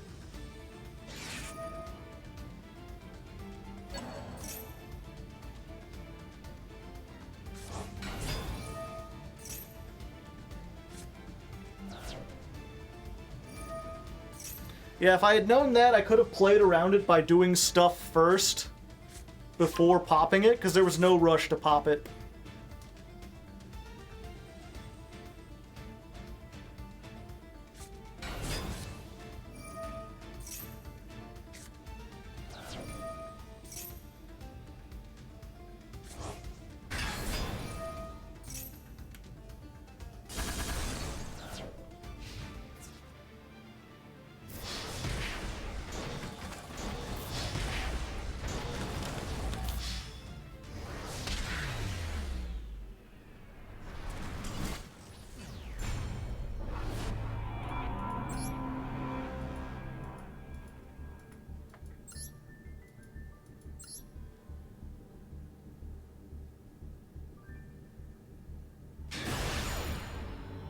Oh, high stakes battle for them. Coin toss win.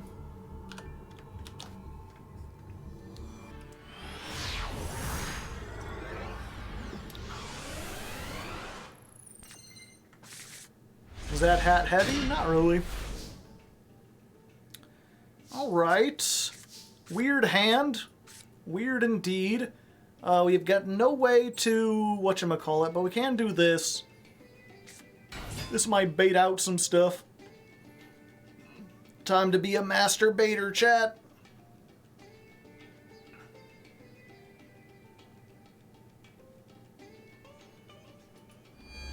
What is Gold Pride? A Yu-Gi-Oh! Archetype.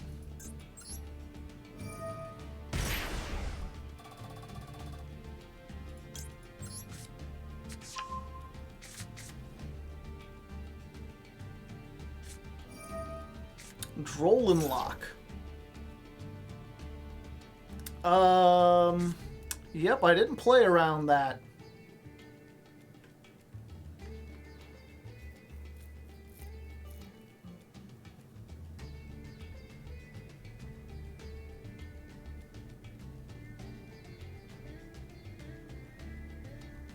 Time to make Cicada King pass. Yeah.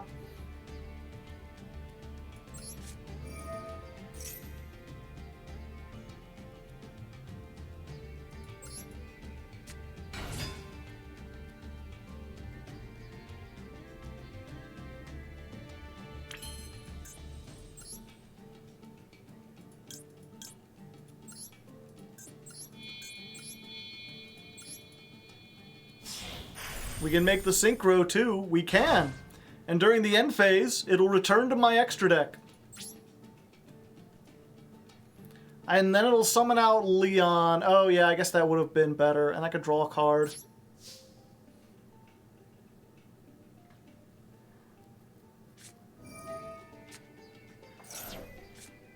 Oh, it only returns if you use the effect.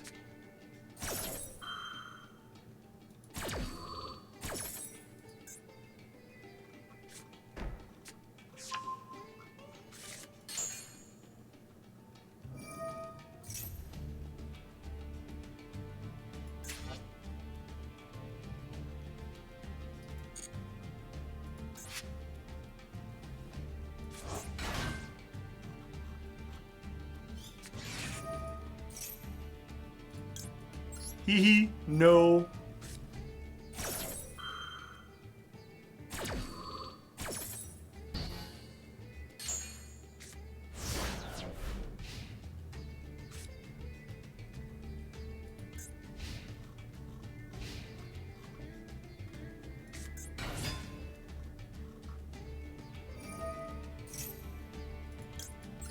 Hee hee, no.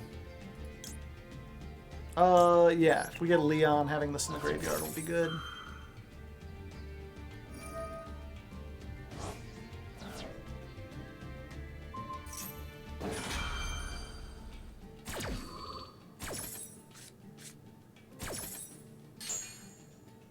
Oh, does the effect still go off? Cicada King sucks!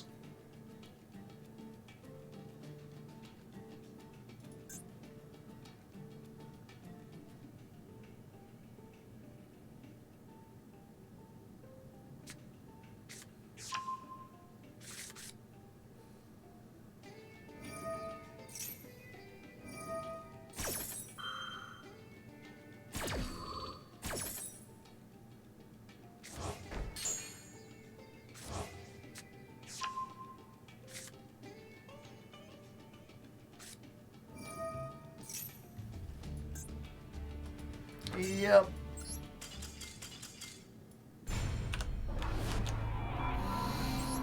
Didn't play around Droll. Guess we need to do that? I feel like Droll doesn't do anything against Snake Eye. Or Labyrinth. Why do they always have the field spell? Because it's their field spell. It's their archetype. In this case, they searched it. If we had gotten Ash, we would have been fine. Alright, going second, but we finally opened some hand traps.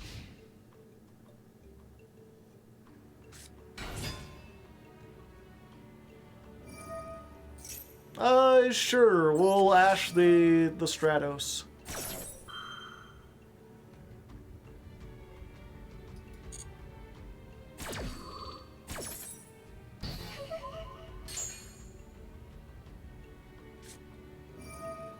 Polly Wally Doodle all the day.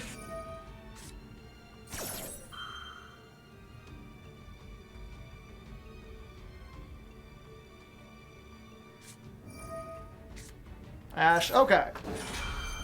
Good, I'm glad.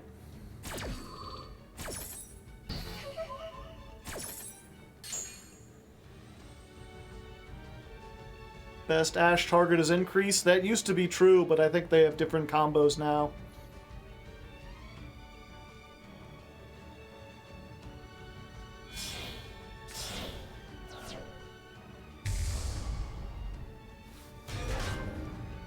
Whoa. Elemental Hero, Flame Wingman, Infernal Rage! And this gives them like 3 pops, right? Like that trap alone.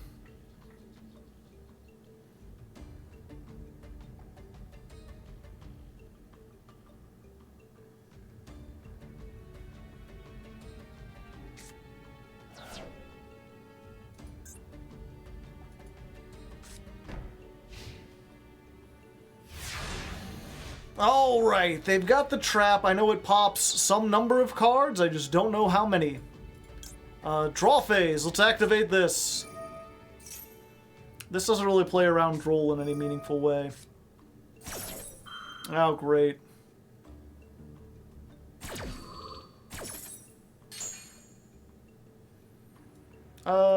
Yeah, we still go for this? Yeah. Oh, wait. It's too late.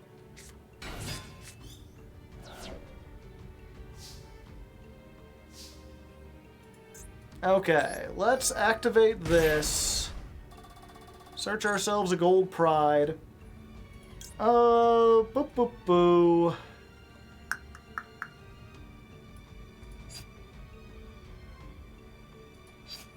Yeah, I think what we do is we just get Ogre Dance for next turn. Because fortunately for us, we already have the start your engines, right? So we can do this to get Cherry.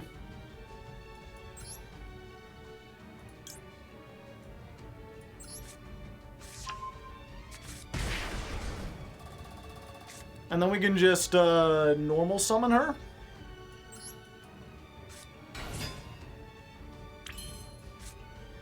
And then set this, and then end our turn. Goodbye, Ziyaman.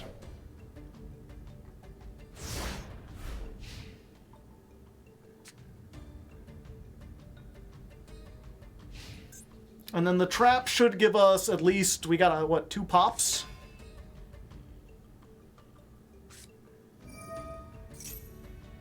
Alright, alright. Miracle Fusion! Are you ready for a miracle? Absolute! Unfortunately, this is going to pop everything I love.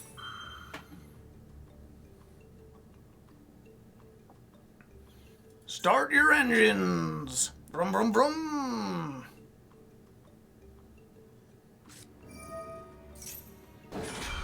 Miracle Contact. Alright. And Maxi. And they got another Maxi. Why not?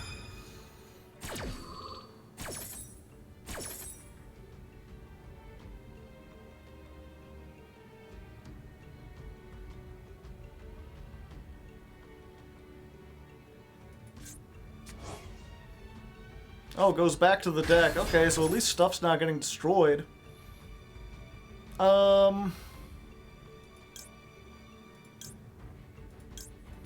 Guess we'll do this. I'd actually prefer Rollerballer in this instance. I didn't get the Rollerballer.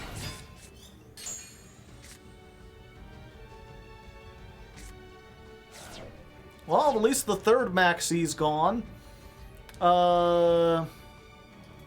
Yep, we're fine.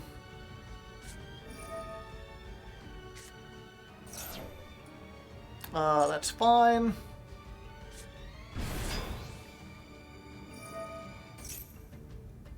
That's fine. So they've got increase. Fortunately, Ghost Ogre goes pretty hard against the increase.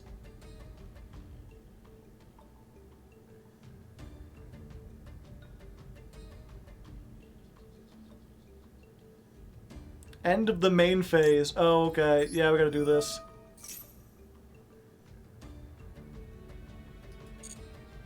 Let's go ahead and make Leon! Oh. Yeah, summon animation. I think that's the first time we've seen this. What does this do?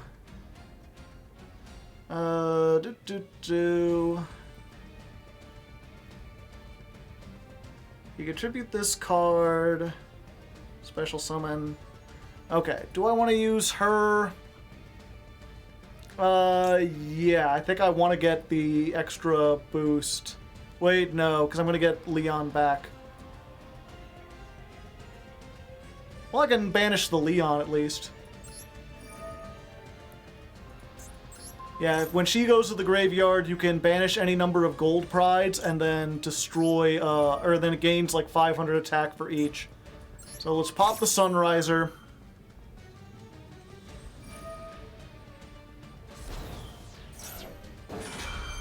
They're increasing.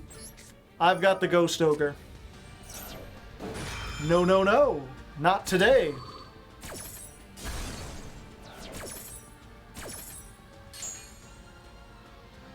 Let's see. I just need 2100. Oh, I can banish start your engines too. That does nothing in the graveyard. Oh wait, I don't want to banish her. I want to banish these two. 3000. Come at me, bro. I'm ripped. Oh? Cross Crusader. Fuck, he might come at me, bro. I'm not as ripped as I thought. It was a bluff. I'm just a race car driver. Save me.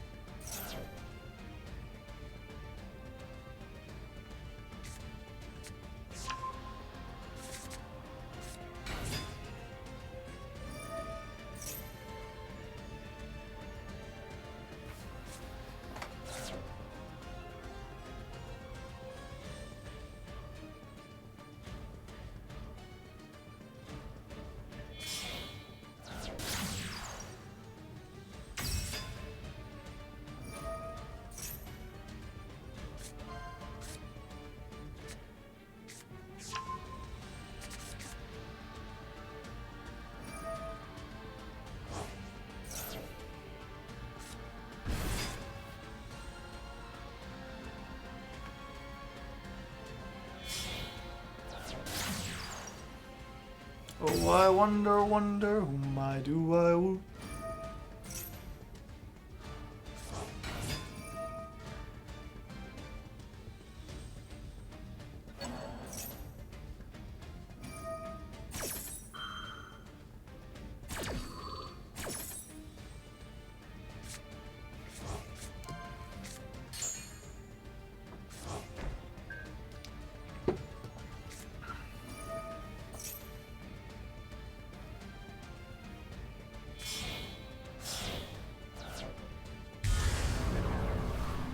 Oh yeah, DPE exists.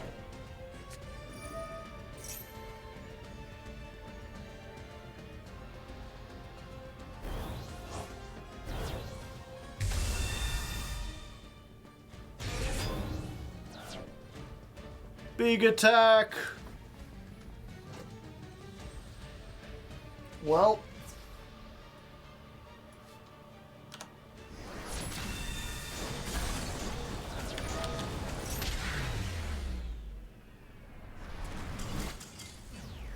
What's that, the third duel in a row I've lost to Maxi?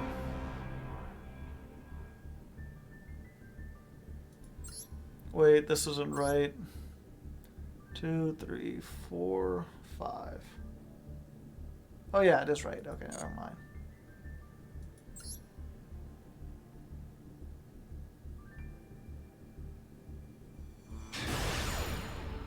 He did in fact come at me, bro.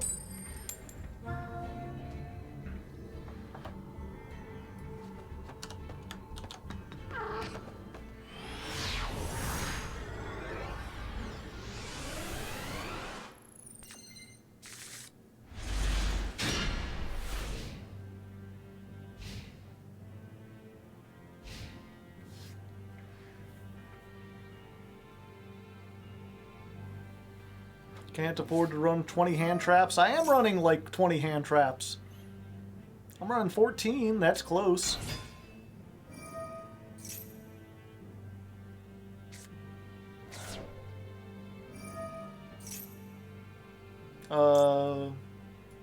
No. No.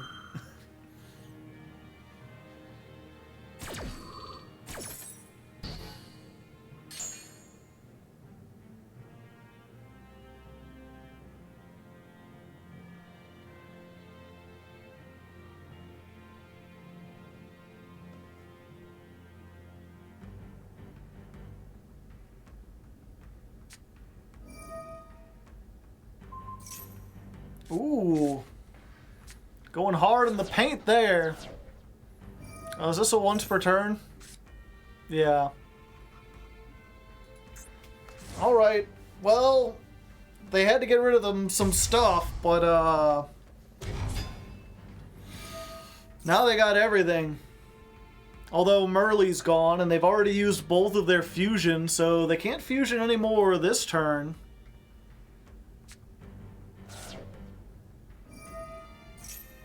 Like, I don't know what they're milling to try to get to.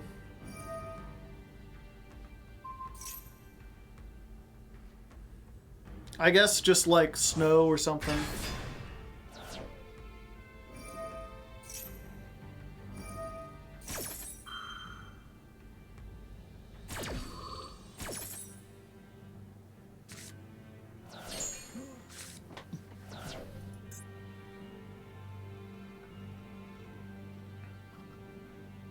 Well, there's Perlarino's gone. Fenrir's gone. Alright. I think I could beat Seamare Cash Tira Pass. Target 1 Aqua Monster added to your hand. Oh, they're gonna get Havness back. But I got another Ghost Bell, so... Ghost Bell wins games here. Let's go ahead and try to bait something out. Activate the Ogre Dance. If they have an Ash, hopefully they'll use it here, and then I can Xiamen. Fuck. What do I get? I just get another Xiamen. Everything else I want in the deck. Okay. And again, most likely I feel like I'll do this. They activate Havness. I Ghost Bell once it hits the graveyard.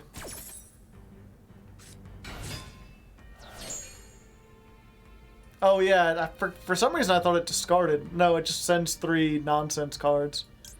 Alright.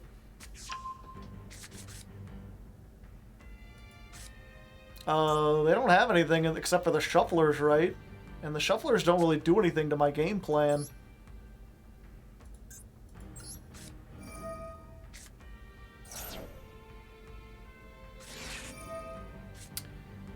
Of course the last card is Maxi. Why wouldn't it be?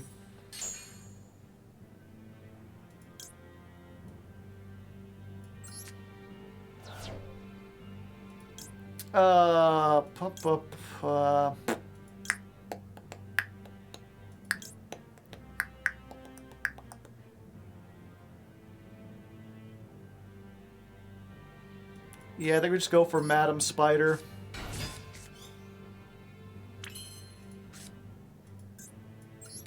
Activate.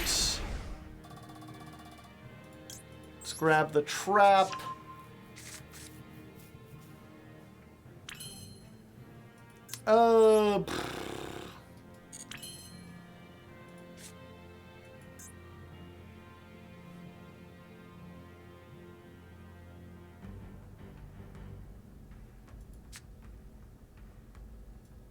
Yeah, I think we just end here. I can't OTK them through whatever without summoning a million times.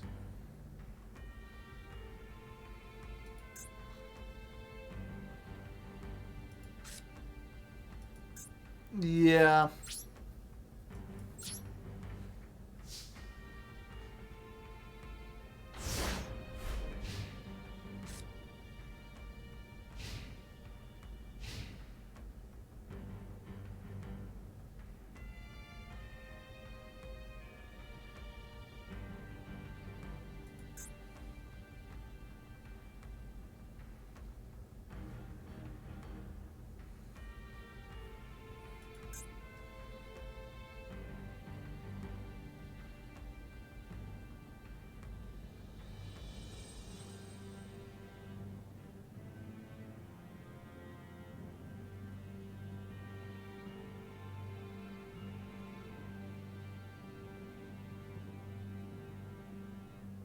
I'm already playing 2 called by 1 cross out.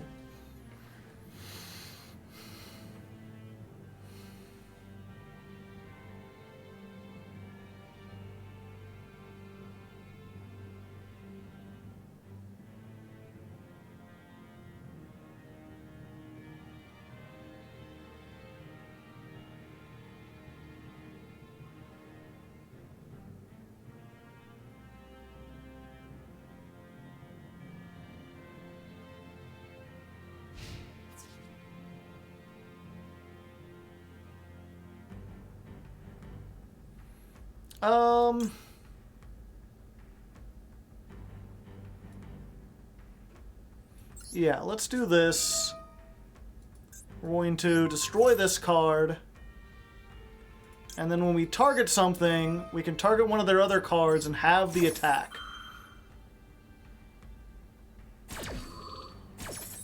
So that goes down to 800. That loses that. So now they can only beat over Xiamen, and we have another one. Oh, and they sent the fucking Sheeran.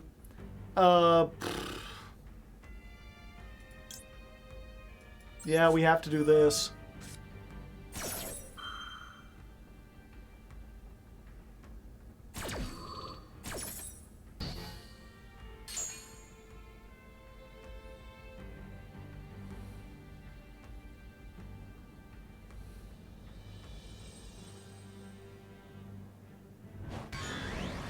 Alright, Xiamen dead. We can use his effect to give this 600 attack. Big. That's a permanent stat increase. Uh-oh. Now their life points are lower than mine. Pep isn't very useful at all.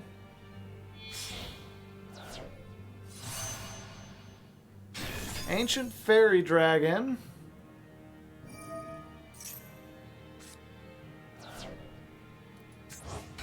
They can make a... oh.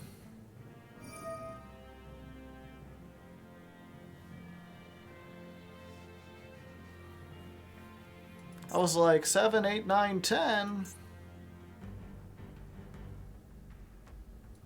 I was like, oh no, but 8 is not as bad.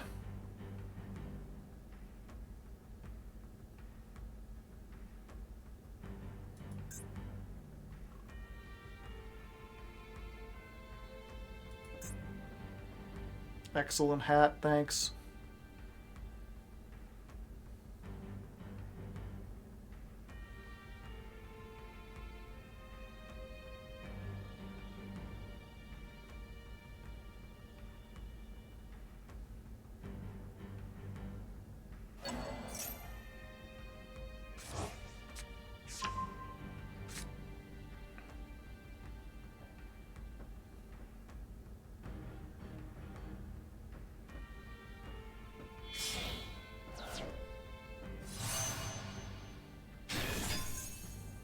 Vsauce, Starfrost.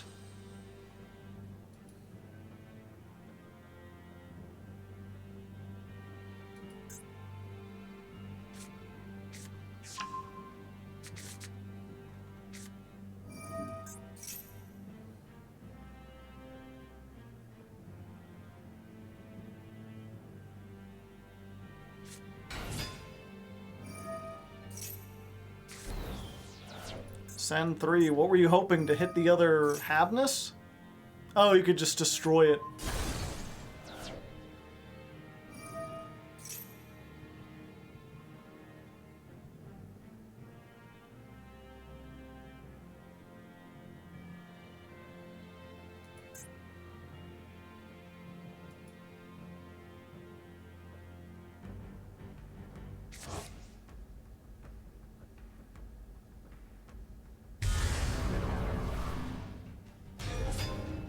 Kaleido Heart?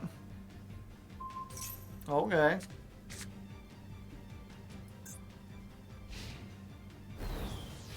Interesting.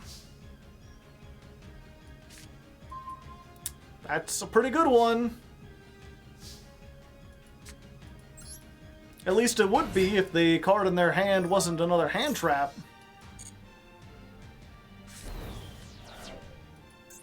Great. Fairy Tale Snow, that stank bitch.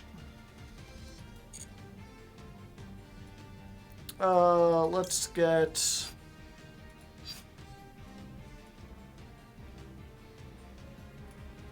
yeah, we have to get this one.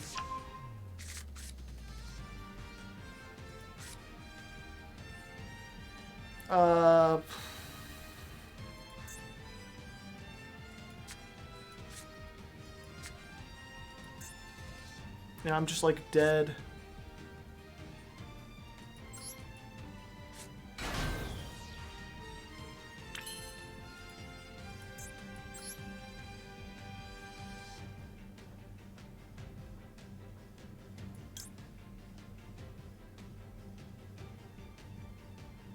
Because they've got 25 cards in the graveyard.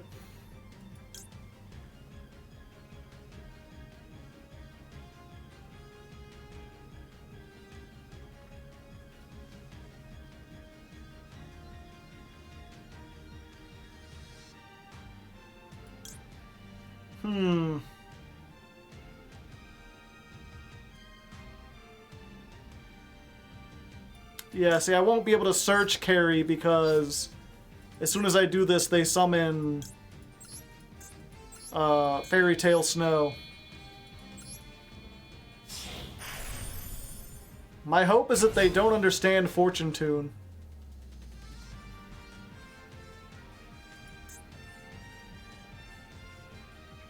Like, if they do the snow now to stop this.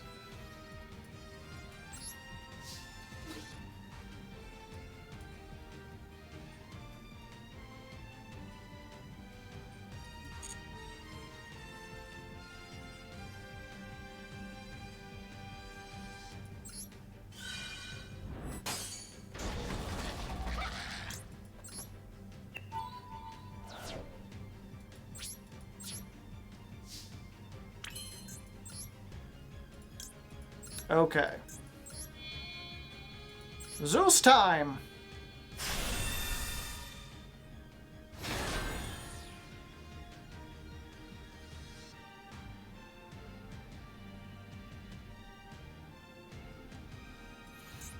Yeah, and we just do this now.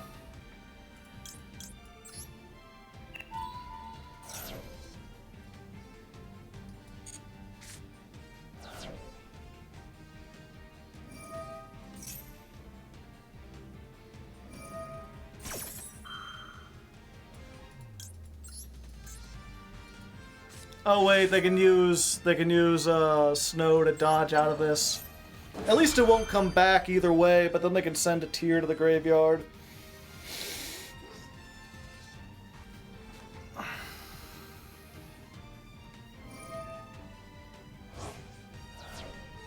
Or they could do that, I guess.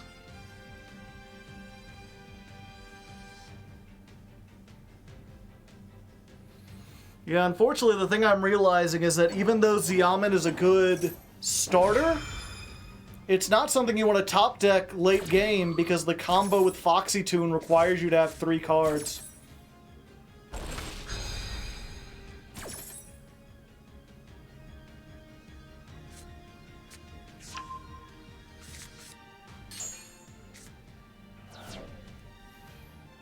Oh? Okay. Well, we just gotta hope they're bricked.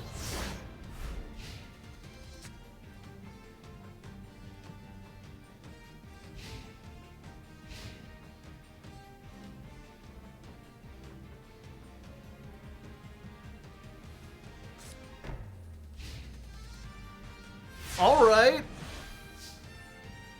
We might just have what it takes to be a rock and roll band. Unfortunately, I don't have one with 1,000. But we can do this. Let's go ahead, get... Oh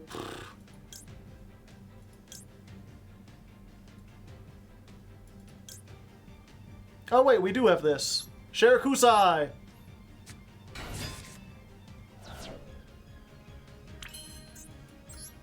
To attack position. Battle phase.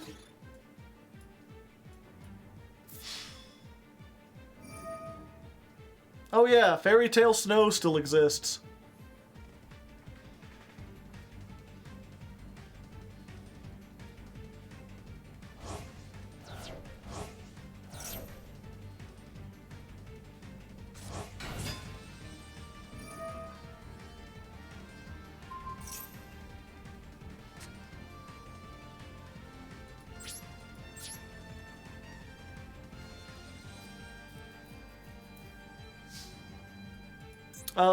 Let's go ahead and try this. I already used the trap this turn, right? Yeah.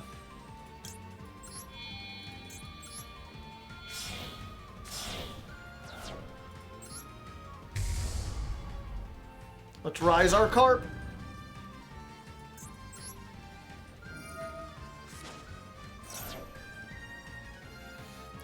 Let's go Deer Note and Wagon.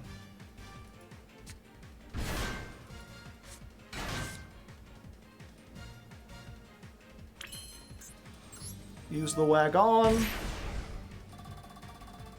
Get the field spell.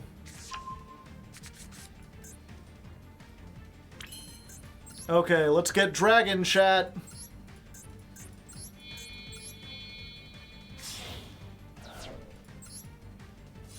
Dragon and driving. Wait, why didn't I play this? I could have drawn a card there. I'm dumb. I'm just dumb as hell.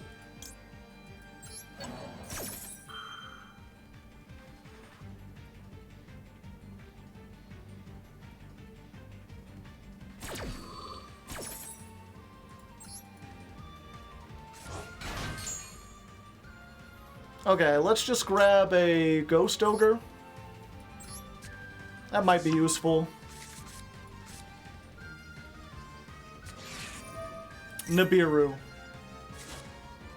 Haha! I'm face down!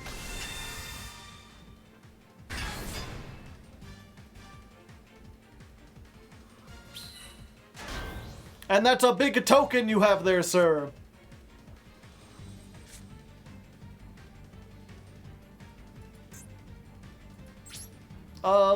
Sure.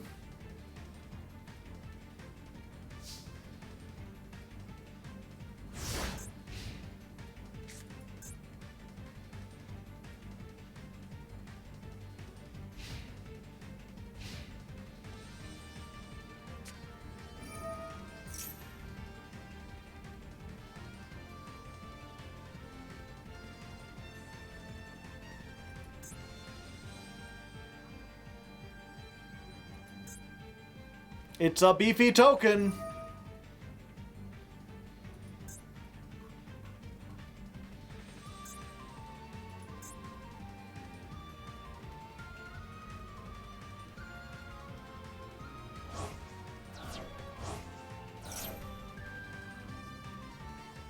Snow doesn't do anything, I know.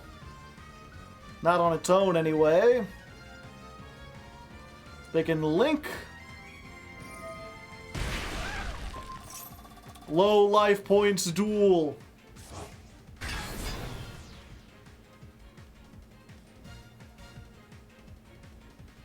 This is only once per duel. I believe this is once per duel, right? No. Once per turn.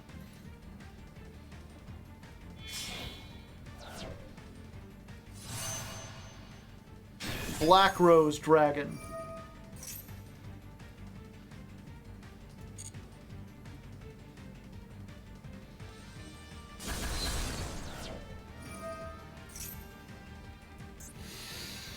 Oh, I hate Fairy Tale Snow, that stank bitch.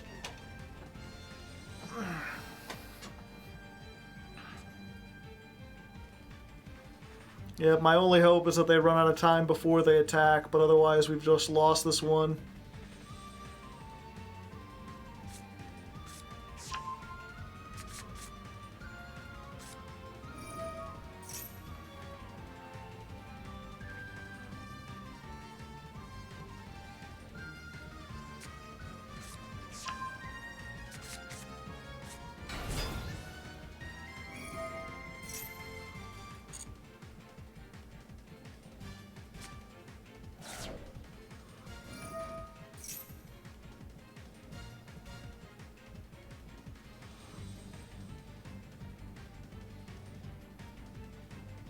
Doing stuff and things, chat.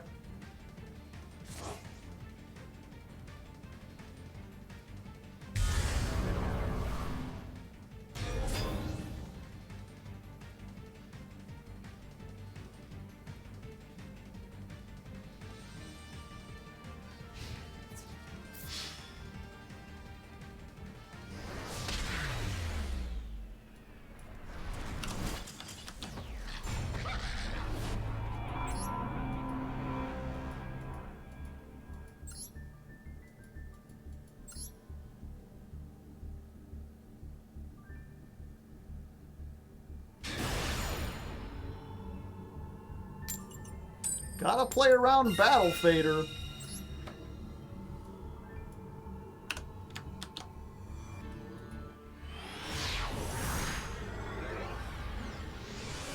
Gold Pride struggles. It's been like almost entirely maxi.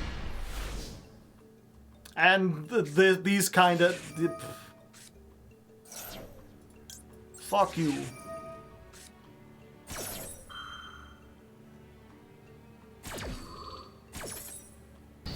Well, at least I could stop the maxi this time. But I mean, if they have the Ash for this, then I'm just done because I happen to draw 3 of the starter.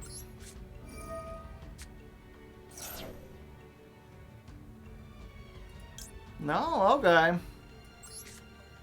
Siamen.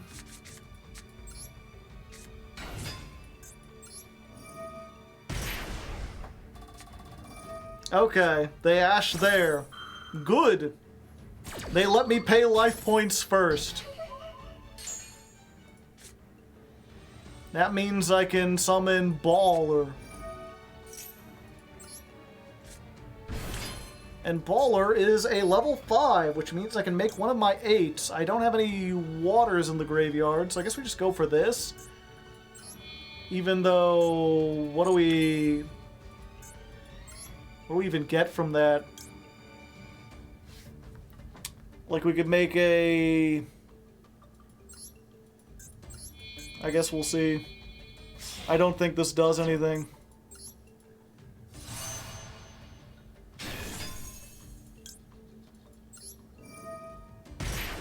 We'll do this, and sure, we'll give it some extra attack. Why not? Maybe that'll help. If nothing else, it chain blocks. Useless, useless, useless. I could search all these next turn. I don't have a way to put a level 8. Yeah, I think we just get Ghost Ogre.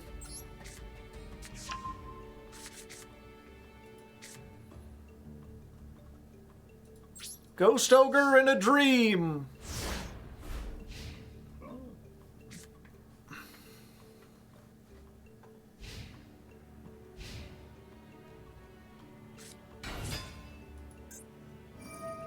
Black Wings!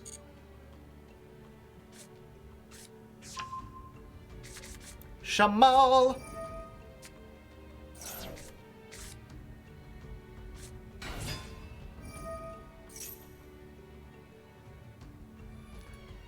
During your main phase, you could send this card along with one other Blackwing so that their levels equal 8. And if you summon a Dark Synchro... So if I blow this up, I think the effect can't resolve because I can't send it from the field. And then because I didn't get Black Whirlwind, they might not be able to do anything from here.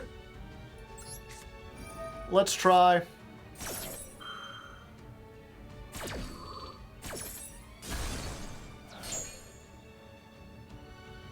Effect fizzles.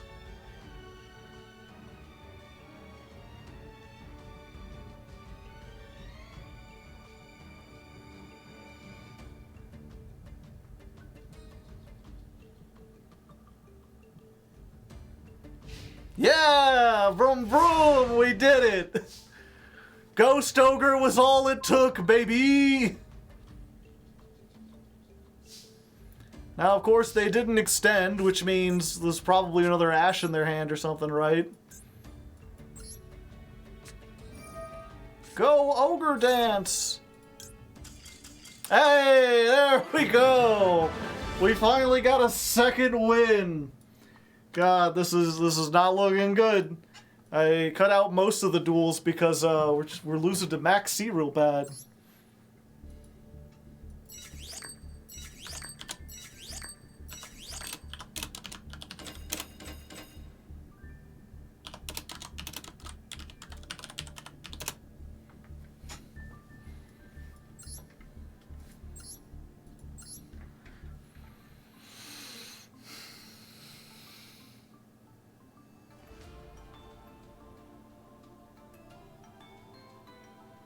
Where is Critter? It's back here.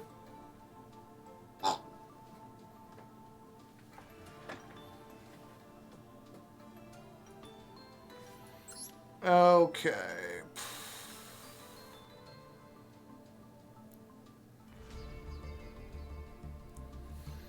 No Terror Top? No. These do the same thing, except they're, like, searchable.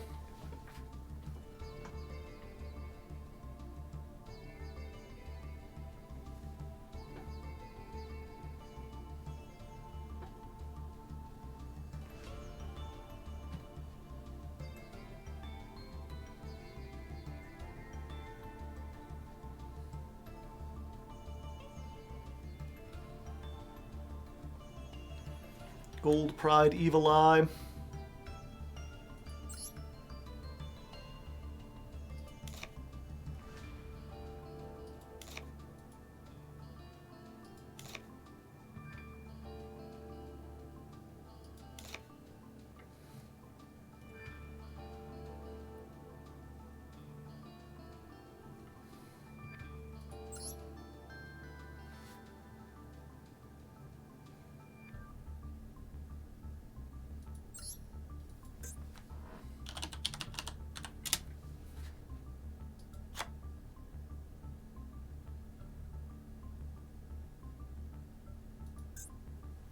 Yeah, that's what I'm thinking.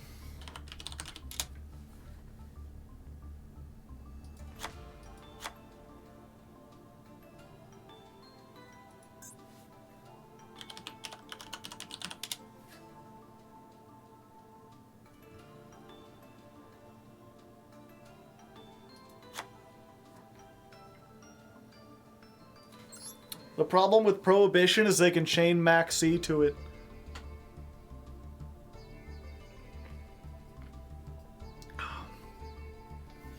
You know, give me one moment. I think we're going to try this.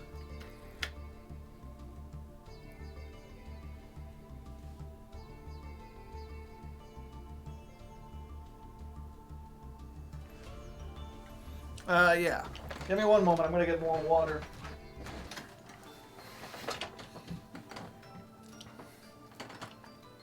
That faucet was loud.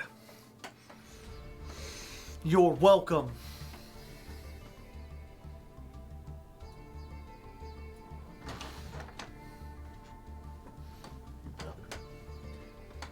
Alright, so after that first duel, where we did exceptionally well, things have not been doing so... Okay, so after that first duel, where we got essentially the best hand possible, things have not been going so well. Played, what is this, 8 or 7? Okay, 7 duels. Alright, so after that first duel, where things went about as good as okay. Alright, so after that first duel, where we got, like, the best hand possible, things have not been going so well. We've played 7 duels so far, and we've only managed to win 2 of those. And a lot of those losses have been to Max C. Like, I will say that's the one really crazy thing coming from Snake Eyes to something like this, is just how much impactful Max C is. Like, if you got hit with Max C playing Snake Eyes, like, it hurt, but you had off-ramps. You had stuff you could do other than just, like, summon spam. You could, like, set up the field spell and everything. Okay. Take 77. 78. Alright, so after that first duel where we got, like, the best hand possible, things have not been going so well. We've played 7 duels and we've only managed to win 2 of them. And a lot of that has been losing to Max C. And I will say that is one of those big distinctions between last month and this month. Like, yeah, Snake Eyes was a lot more powerful, but its main strength in Master Duel is simply the fact that if they Max C you, you have an off-ramp. You have alternative things you can do, and a lot of rogue decks don't. Like, this is a deck just about special summoning monsters, and it's unfortunate that the card most played in the game is the one that punishes you for special summoning monsters. And the really hard rogue decks that were already... It's the one that punishes you for special summoning monsters. You could just end there and be like, So we're changing our hand trap lineup a little bit. We took out the Nibiru because we're really only playing the one to get off of Crossout Designator, and the chances that we draw this is very low. And we took out some of the Ghost Ogres because we can just get them out. We can search.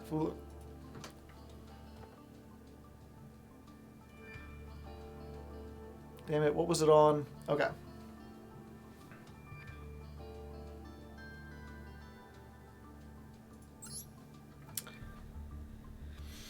So we've gone ahead and switched some things up, mostly just changing out our tech cards so that we're specifically better to... Not better, okay.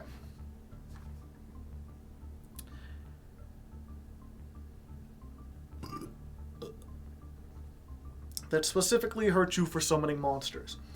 So we've changed out some of our tech cards. We've removed a couple of the one-ofs. We're now only playing one Better Luck next time, so if we draw it, it is kind of like a Garnet. We can no longer activate the Ixie and everything. We took out the Nibiru, and we're now playing 3 Imperm because this is going to help us going second, I hope. And we're playing Gamma to stop the Okay. I keep getting distracted. That punishes you for special summoning. So what we've done is changed up our hand trap lineup. Okay. So what we've done is changed up our hand trap lineup the ratios.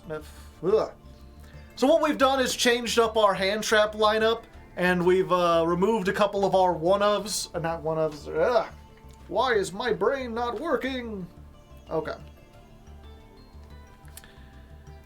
So what we've done is alter our hand trap lineup specifically to stop Max C by adding in 2 Gamma and a Driver. It's another Garnet, but, you know, if we're going to play big, we might as well, like, you know, go big or go home. If this works, it'll really work, and if not, it's already not working, so we might as well try this. And then in addition to that, we took out, like, the Nibiru because it wasn't doing very well. We just put in a 3rd Imperm. We've removed some of these one-of cards. I thought I did something else because... How did we... Maybe this is heavier than I thought. Okay. Okay, we go back to... It was... Which is why it's a pity. It's a card that punishes special summoning. So what we've done is we've changed our hand trap lineup just a little bit to sort of help us fight Max C. Specifically, we're now playing 2 Gamma and a Driver, because we got quite a few cards where if we activate them to summon cards, we'll have no monsters on field, and then we can maybe cancel that out. It also might help protect our own Maxis or something like that. We're just going to try that out. We've also got rid of the Nibirus. We've got another Imperm. I've changed up some of these, damn it, what are these called? Garnets? I guess they're Garnets. Okay. We've almost got it, chat. Take 576. So what we've done is changed up our hand trap lineup just a little bit to try to make us better at... okay. So what we've done is changed up our hand up... So what we've done is changed our hand trap lineup just a little bit to help us counter Max C a little bit better, hopefully. We're now playing 2 Gamma and the Driver. It's another Garnet in the deck, which sucks, but I've removed a couple of the Garnets. We're now just playing 1 Better Luck next time and 1 Psychic Tracker. These are decent, but they're all searchable, so we'll just try that. We also got rid of the Nibiru for Imperm. I just don't think it's really worth playing Nibiru in this format, because it's only really good if we draw the Max C or the Crossout Designator. So this is Rock and Roll Mark II. Let's see if this changes things up a little bit.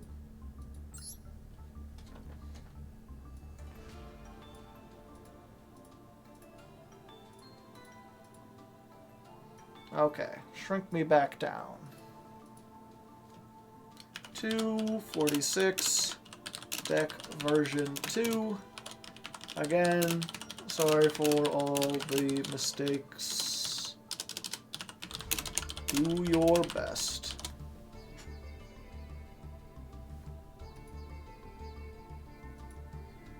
You don't really need Ogre Dance. I explained this earlier, but we have to play a certain number of one-ofs. There's like 11 of them. If we played that in a 40-card deck, the chances that we draw the one-ofs that we don't need, or that we draw like a Leon and it ruins this, is like approaching 50%. We wanted to lower that percent, so we added in more cards. There's two kinds of cards we want to open with, a hand trap and a starter. And in order to make sure that we're as likely to open with 2 hand traps, 2 starters, we kept equal ratios of them. So we're playing 14 hand traps, which is why we're on lesser known stuff like Ghost Spell, and we're playing 14 starters, which is why we're on Ogre Dance, because Ogre gets to Xiamen. If I take out the Ogre Dances, then we're going to open a whole bunch of hand traps. If I remove the hand traps so that it's a good ratio again, we're then going to open a bunch of stuff with like Leon, or we're going to open with like Wagon and Madam Spider more often. This is statistically, mathematically, the best option.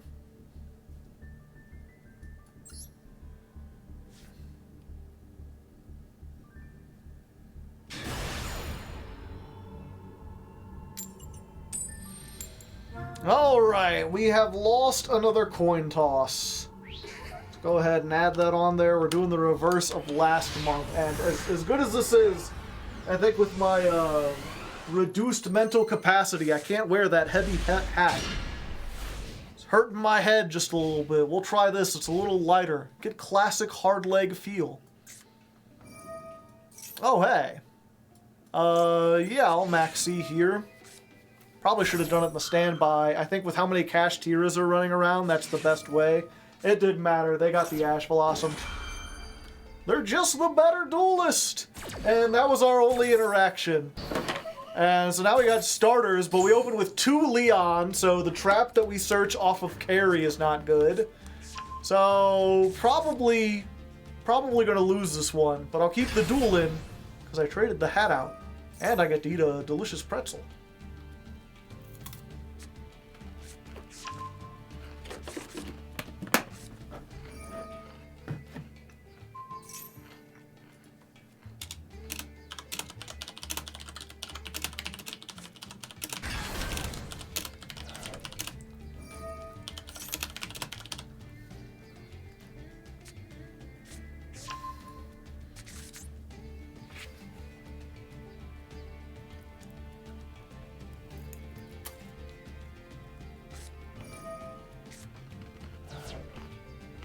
I wasn't expecting that.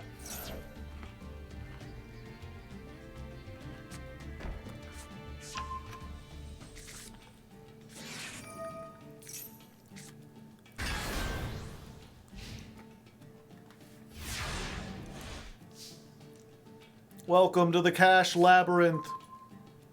Oh boy.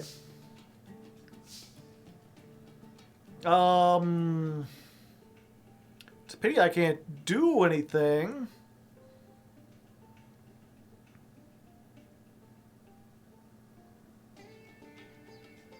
I wonder if I just try to bait. I think that's the only thing I could do is like bait the battle phase. They didn't even do anything.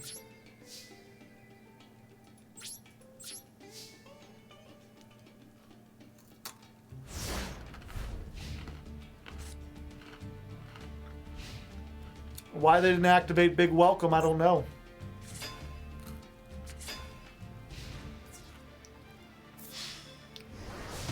Yep, nothing I can do there. Just go ahead to the next duel.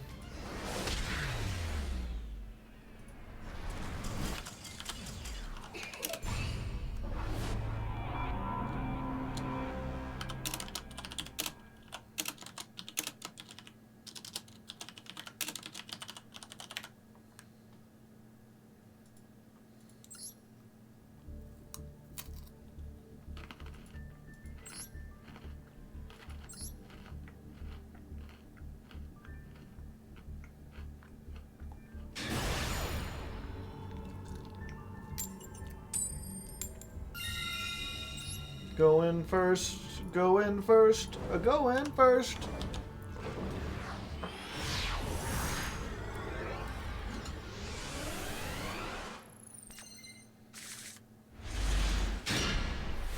All right. We got a starter. We got a starter. We got a starter. Dun dun dun dun bum bum bum bum bum. Let's go ahead, Xiamen. Summon Xiamen. Activate Xiamen. Let's just grab, I guess, another Foxy Tune.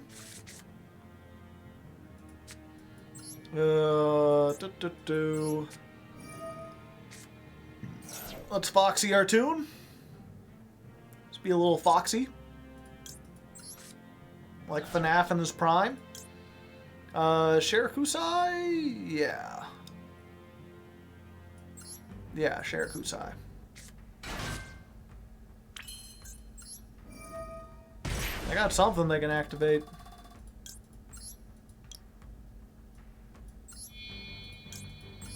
Carpet up.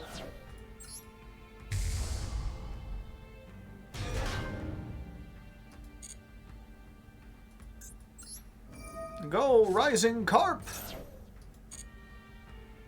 Let's get... yeah, let's go Madam Spider. Oh, wait. Damn it. I done goofed. I was like, we can summon Wag On with the field spell, and it didn't occur to me, how am I going to get the field spell?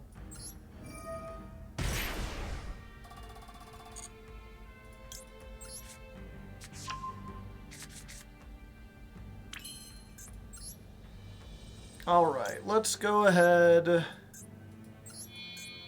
Let's get jamming.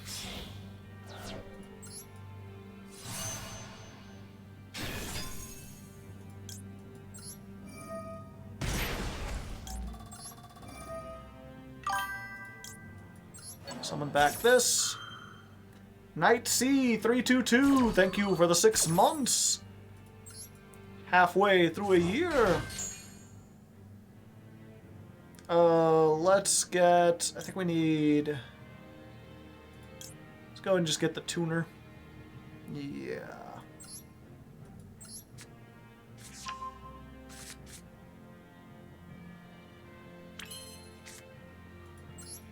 Special summon. Special summon.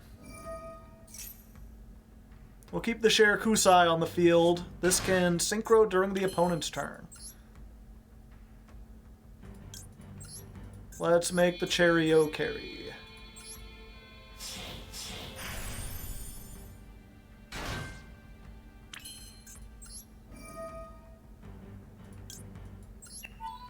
Detach the Leon. Better luck next time. Sure. We'll still send... Baller? Yeah. Activate this. The cool thing about this is that,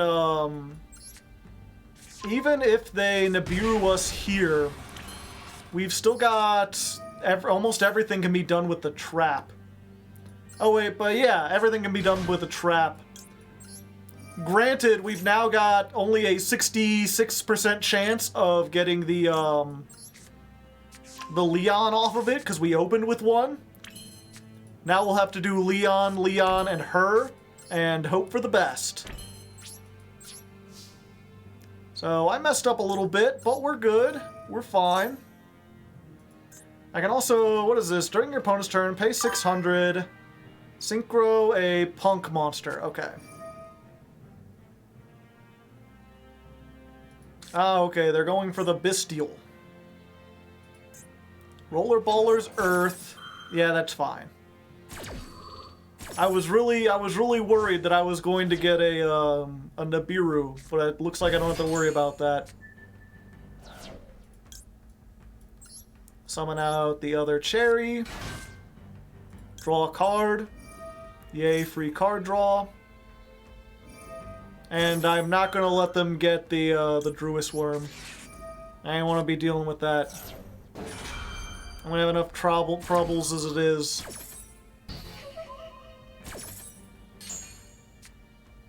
Oh hey! The one-hand trap that's not good to draw in the end phase.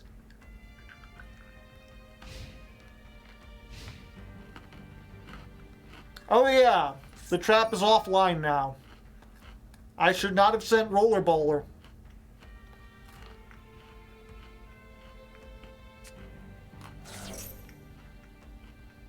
Yep.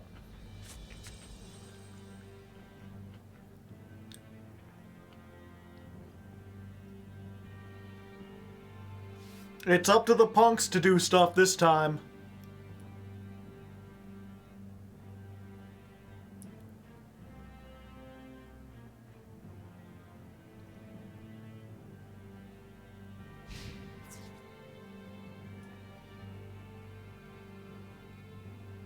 Oh fuck, they know how this deck works. I mean, we'll just do this. Pop, pop. Hope they're not playing evenly.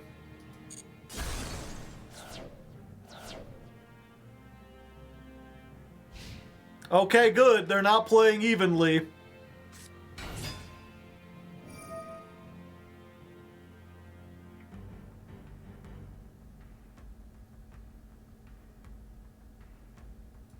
Yeah, and this doesn't target.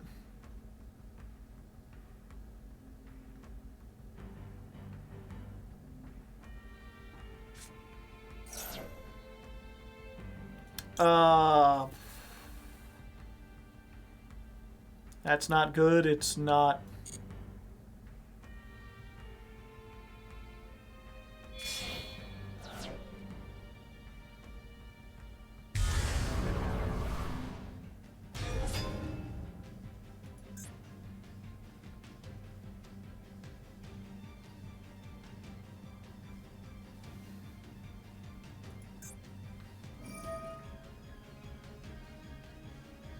Oh, I thought I had, yeah, Synchro Summon one Punk Synchro. I can't make Pep.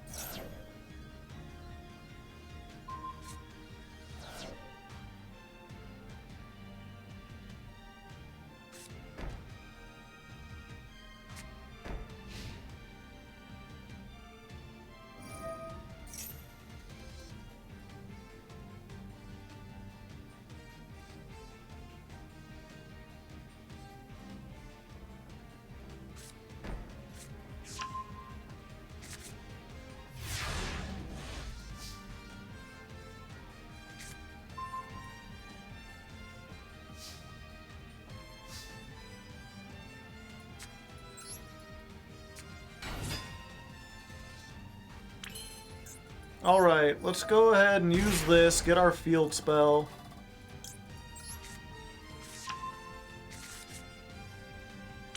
And you know what? Let's just fuck the world, chat. I can make it, I might as well make it. Go, Trishula! Show them the meaning of haste!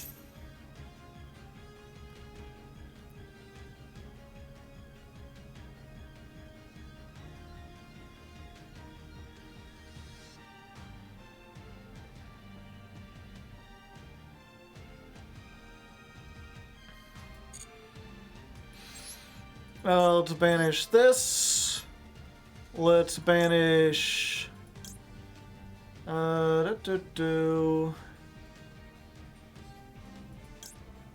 think we just want to get Albaz out of there.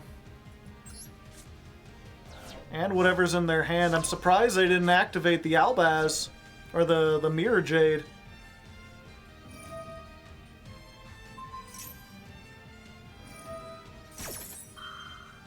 Oh, it still destroys it. Unfortunate.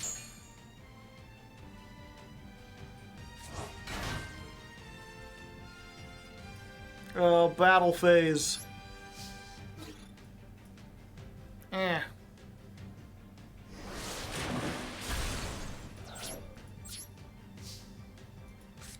Let's go ahead and set this and end our turn.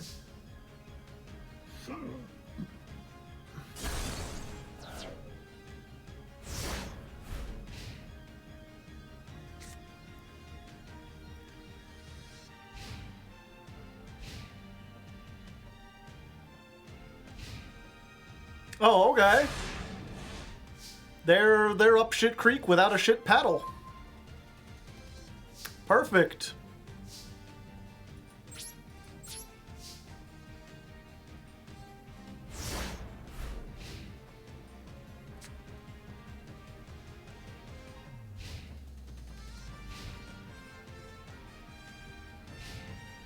All right. Begun the top deck wars have. We both have 3 useless spell traps. All right, there's something. Add a punk.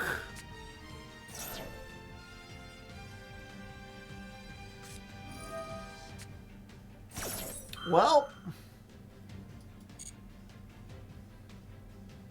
never mind.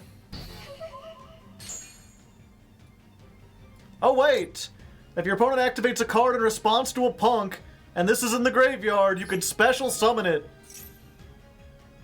Hey, that's what I like to hear.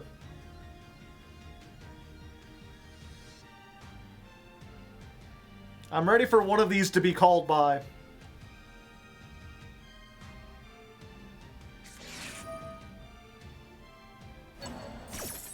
Yep, and then I wanted to save the bell for something else, but we need to put on damage or we're gonna die.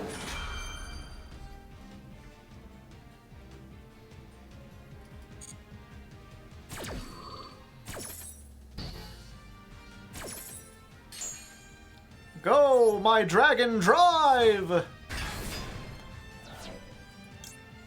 Oh, I can use the effect. Wait a second. Things are about to get hip-hop anonymous over here. Add Ziaman to the hand? Yes. I didn't know it got that effect. Activate Extreme! Summon Ziaman. Activate Ziaman. Get, another... Yeah, we'll just get one of these. I think the game's over. I get to draw a card. Because now we have 8 and 3. And with significantly lower life points, we will summon the Psychic End Punisher to punish our opponent for their transgressions. Go to the battle phase. Gain attack equal to the difference in life points.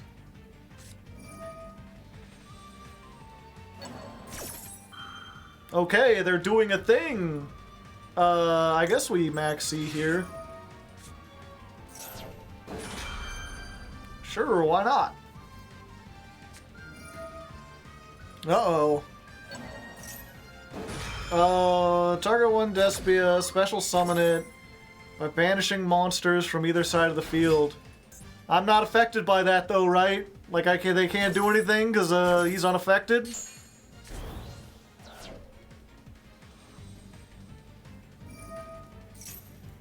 Add a branded spell trap.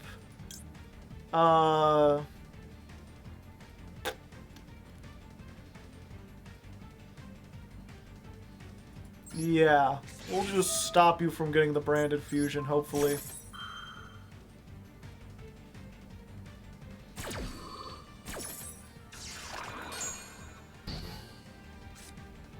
Yeah, unfortunately this is no longer lethal, and this is only unaffected while my life points are lower. If I attack them, my life points might be higher, so the trick with Pep is to just be like, nah, I ain't gonna do anything. You can go ahead.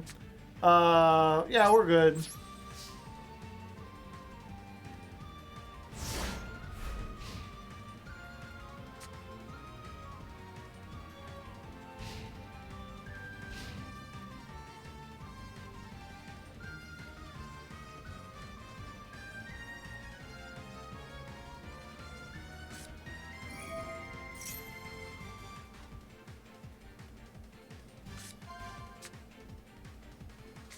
Granola bar, the Dusk Dargan.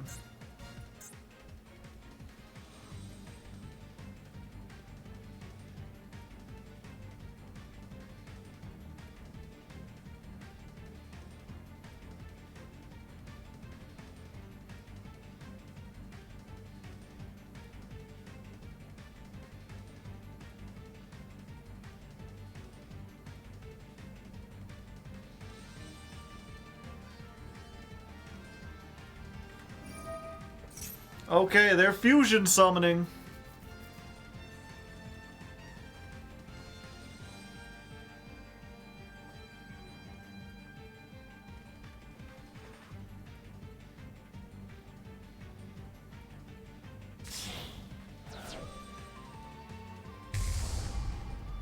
There's Granola Bar. Send a lighter dark to the graveyard. Alright, alright.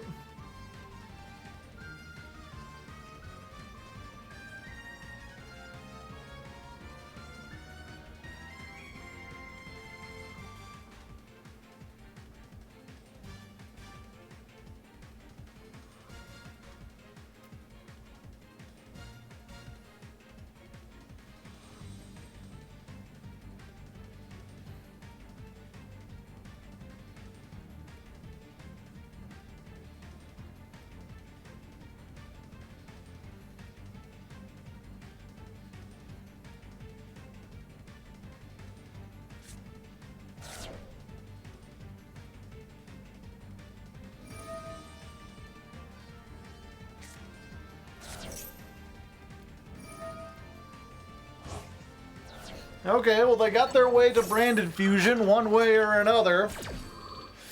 The question is, does Branded Fusion get them out of this predicament? People in chat are trying to theorize about what they could possibly do that would be able to out-pep. But it ain't easy.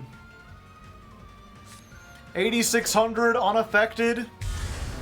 You gotta be bigger, or you gotta get your life points down below 2,900.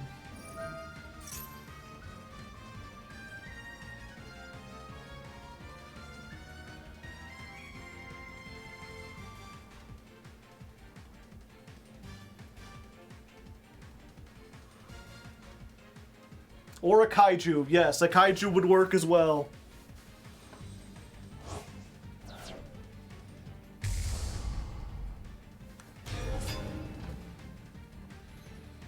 Okay, someone said if they crashed Mirror Jade, it could in theory work.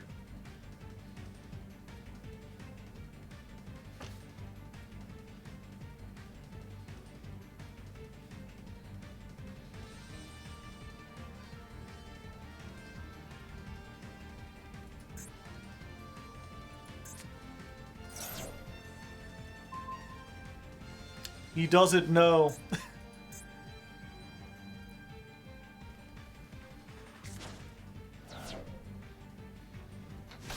I think at this point it feels like they're just desperately clicking buttons in the hopes that something will be able to stop this.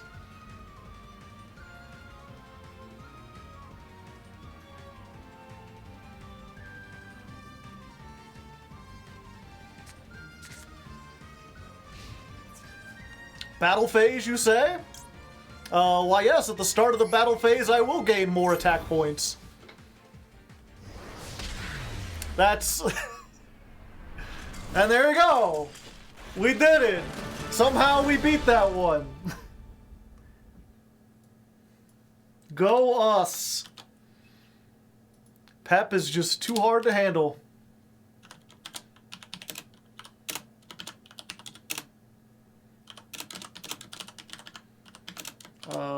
Lots of dead air to cut out, but I think it's worth the top deck wars.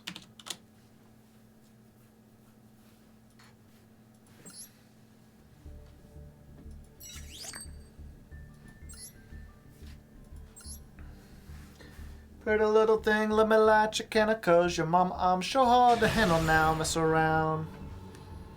Yeah. Hard to handle now.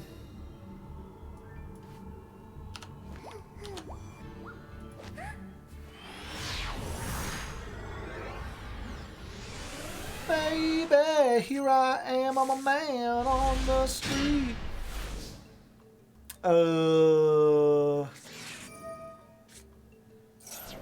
Do I even do anything?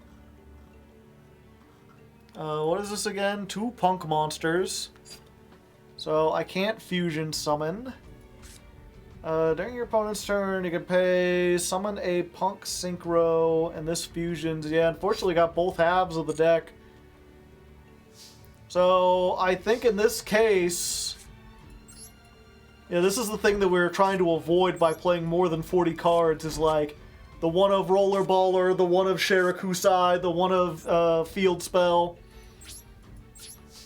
We're just gonna have to hope that one card down, in perm, and called by beats everything.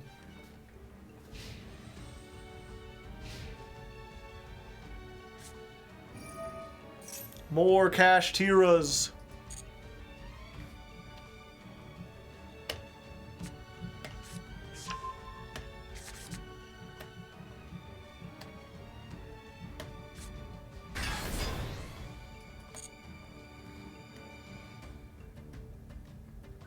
So I gotta assume that this is just like bait, because if they were playing a full engine, they would summon like Unicorn. So I expect like normal summon Snash or that. I just in-perm that.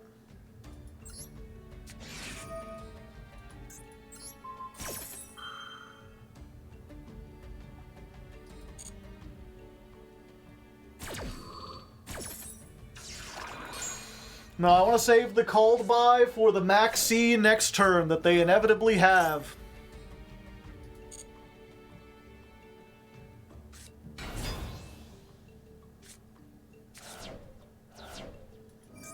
Great.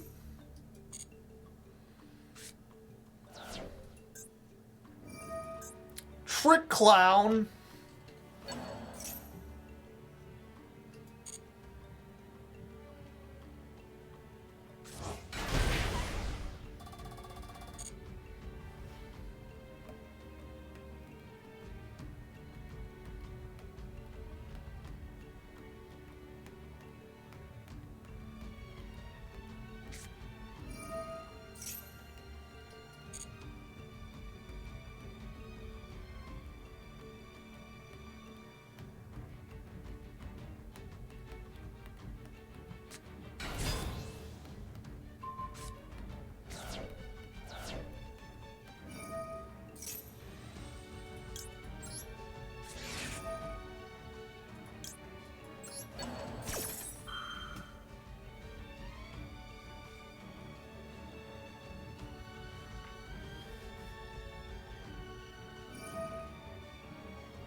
Yeah, they can banish it to avoid the call by, but they still don't get to resolve the effect. They don't get Kit.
$75.50. I mean, at that point, they've just got game already.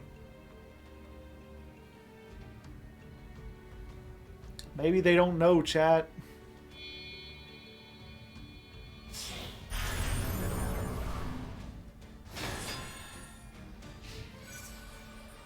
Yeah.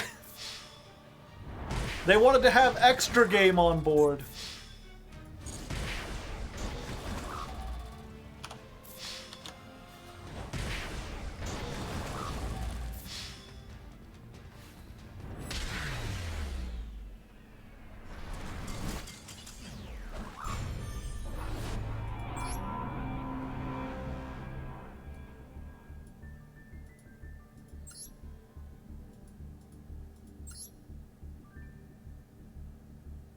The consensus is we don't like the consensus is I don't like Mac C. That hasn't changed.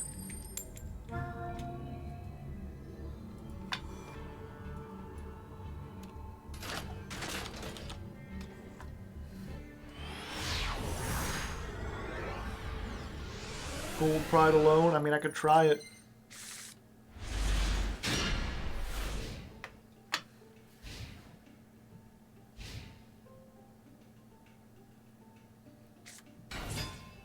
What's with all the tier limit?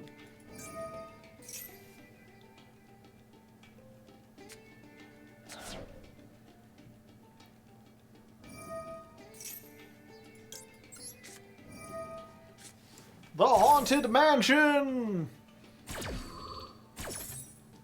Ooh, ooh, oh, hey. We hauntedly mansioned them. This is a weird hand. We've already got this, so summoning this does almost nothing. We've got the Foxy Tune. We've got the Sherikusai, but it's possible that this is something we don't want.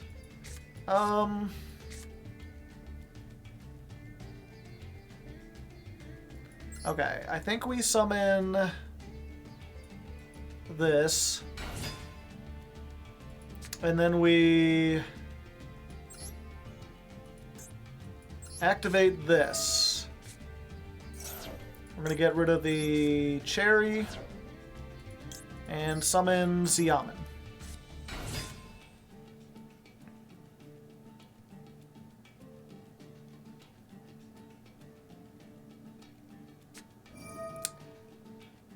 I wasn't expecting that, chat.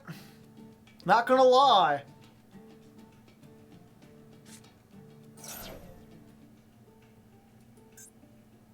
Fortunately, that discards his cost, so they will not get their Haveness effect.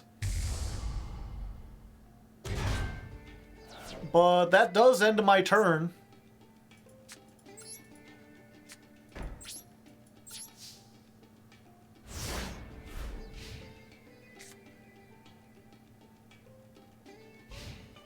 Their own Rising Carp. We wish.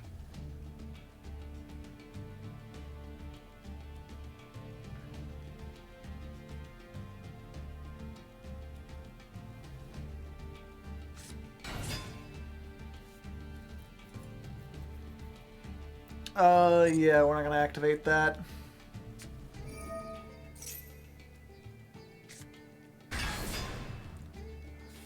To 23. Yeah, we don't want to do that either.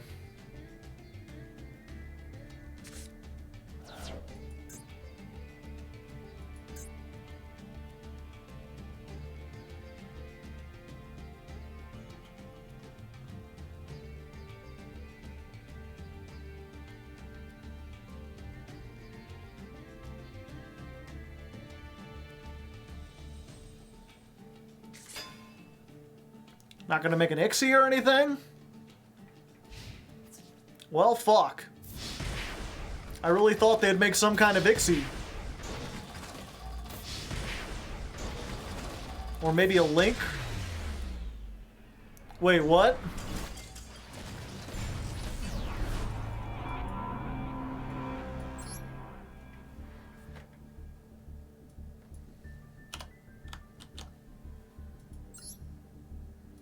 I thought Garua's effect was when it was attacked a monster.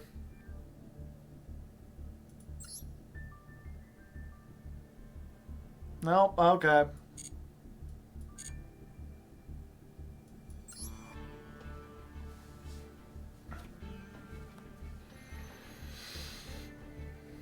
Yep, I should have done a thing.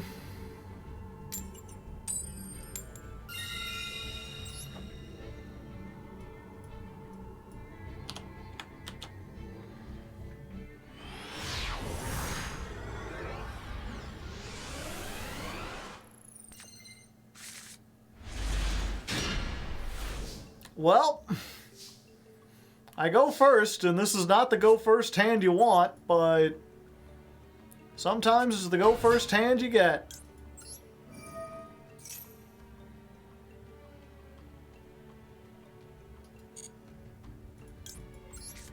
We'll just get the trap. There you go!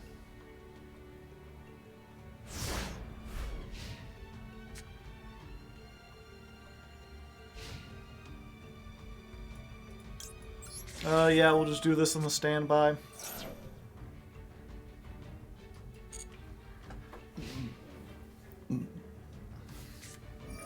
Shifter. Fantastic! End phase.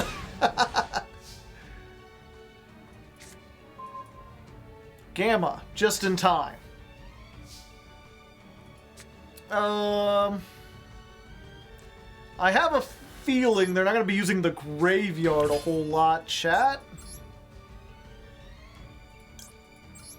Let's go ahead and do this.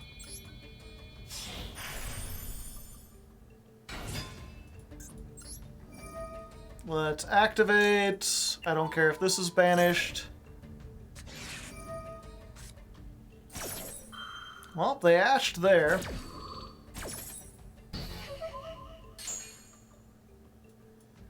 At least we can get in for 1900.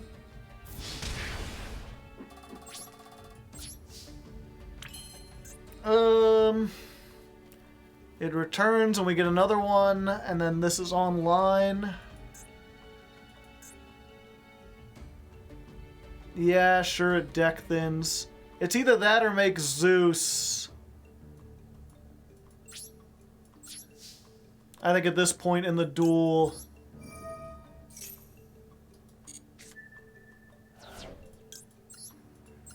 There we go.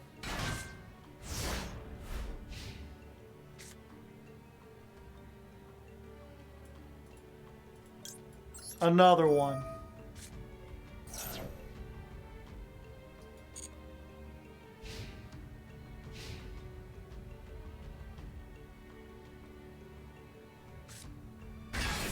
Hey, I got a draw. Yeah, we don't want them to activate that.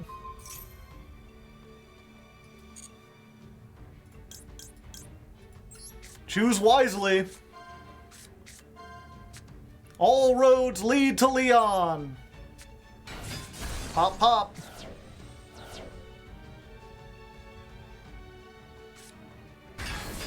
Another one. Yeah, I mean, I might as well. Maxi? Oh, I'm sorry, but I have all hand traps. Why do you think I was so bricked up?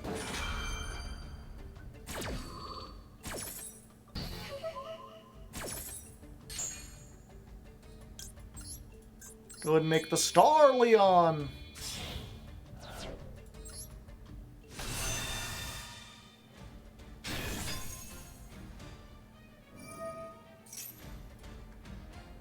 No, but I will use this. No searchies. You're not allowed. Oh wait, their life points are higher than mine. Fuck. I'm not used to that, chat.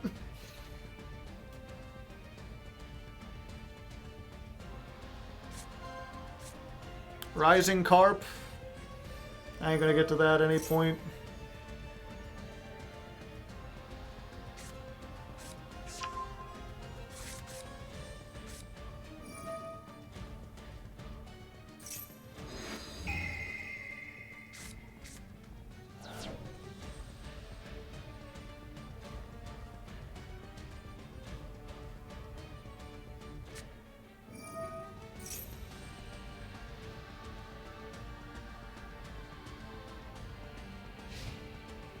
Oh, alright.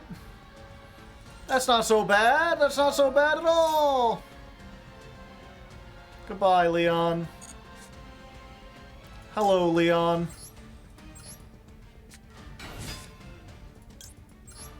Yep, it's that. We gotta get that old mean. How do you draw 5 cards brick?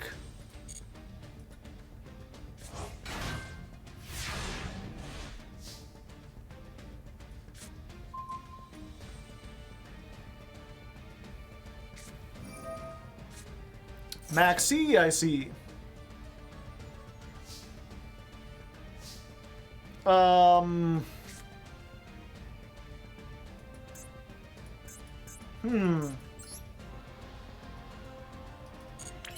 Well, it's time to do this, chat. Let's just, normal summon.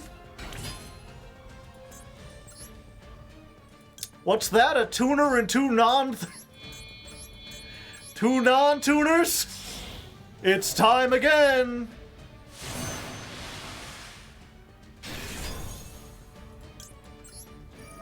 Let's go ahead. No. Yeah, let's just get rid of Birth. And what card in their graveyard? Sure, that. And a card from their hand too? Why not? Whatever one card is Sphere Mode. No wonder they're bricked up.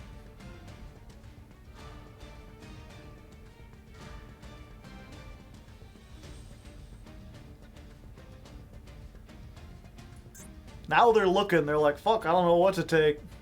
I would take the Pep, personally. No, Star Leon. Alright. Battle phase.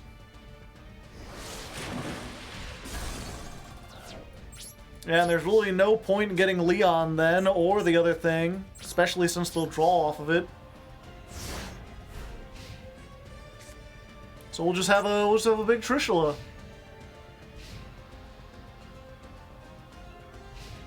Alright, alright, alright, alright. My baby don't mess around, and this I know for me, and this I know for sure. Clap, clap, clap.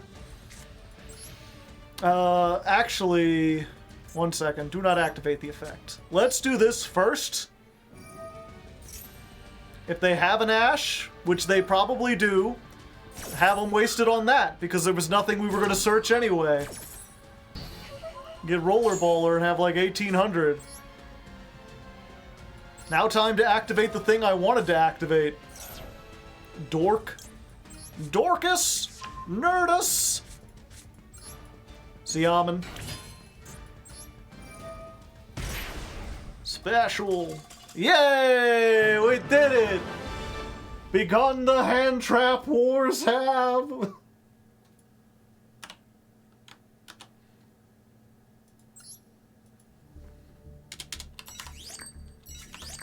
30, Duel,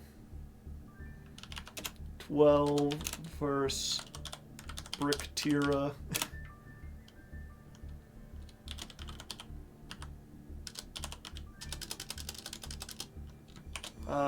Make sure you put the John Cena song in when Trish is summoned as a callback to Kamina Cat. What that Gamma doing? Just hanging out?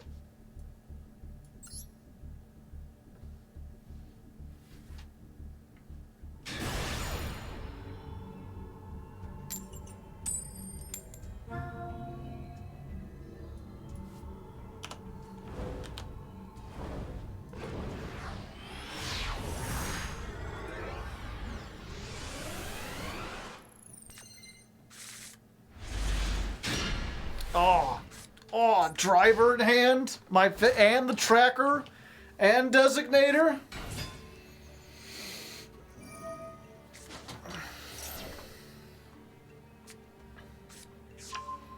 You are boring, says the Cash Tira player.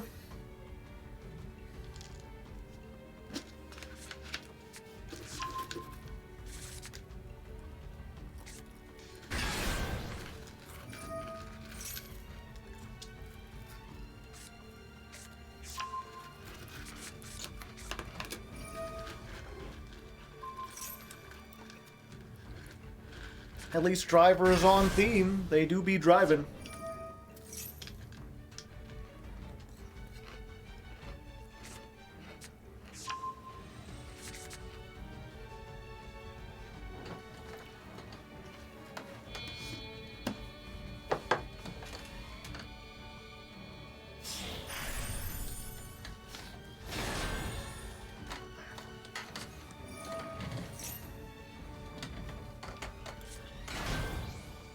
Can we beat a Rise Heart? No.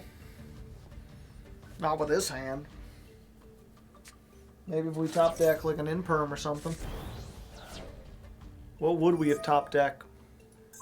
Another one of? Great.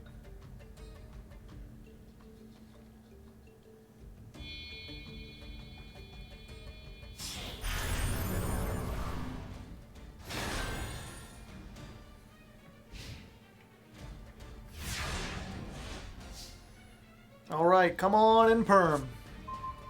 You're not Imperm.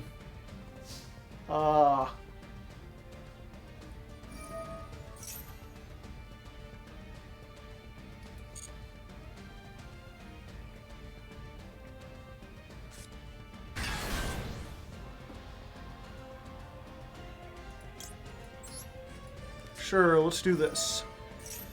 Wait, actually... Check this out, chat.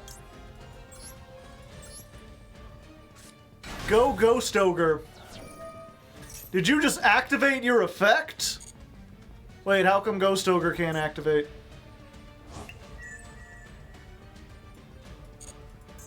When a monster field activates its effect that is already quick effect. Oh, I have to send it to the graveyard. Okay, well, I'm stupid, chat. You know, I'm willing to admit that. Also, I can't activate any of my things.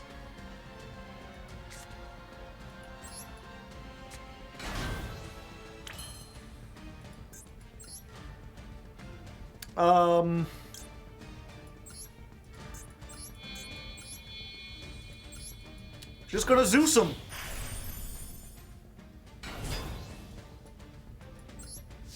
It's Zeus time!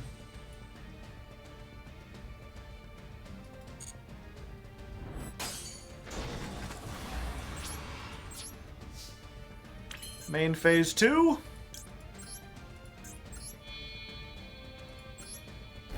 And there you go. The Zeus caboose is on the loose. Goodbye, world. I'll remember you in therapy. Yeah, we'll do that.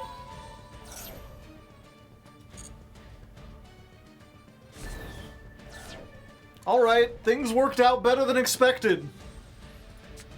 And now I can activate Ogre Dance. Let's see if we can dance.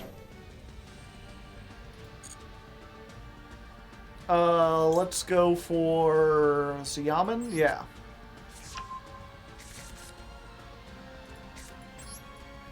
Hello, it's me, your friend Xiamen. Oh, okay. Let's go ahead and add Spider Dance. That'll be good for later. Foxy Tune.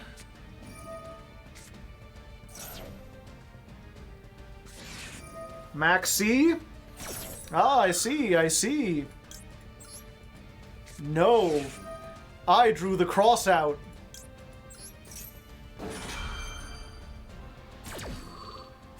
Finally. Point!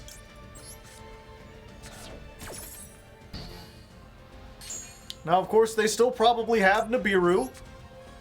But there's a chance, you know.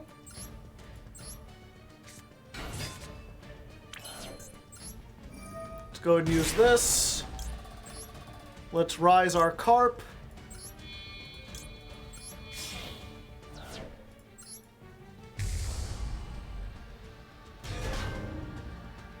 No. Alright, they don't seem to have Nib. Or if they do, they're not activating it here.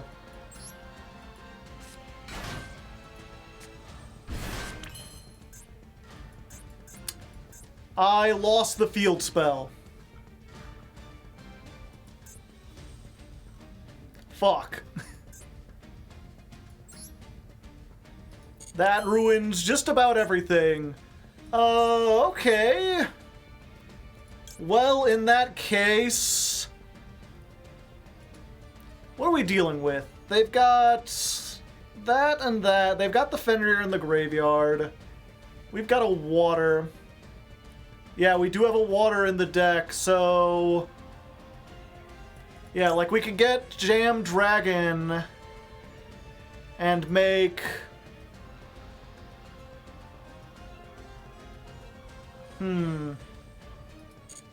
It's either that or we make Pep and just hope they can't do anything.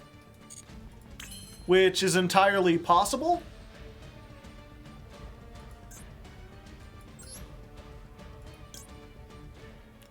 I'm trying to think of what they could possibly have.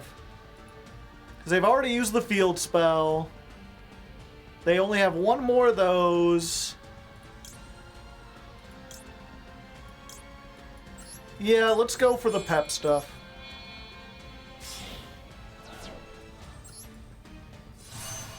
This is actually going to be better. We'll activate this. We'll activate this. And we'll bring back the Shirakusai.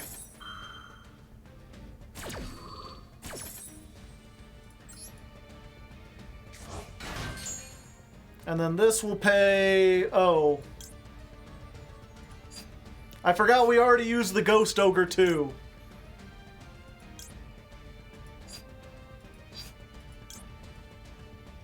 Yeah, we'll get Wielder.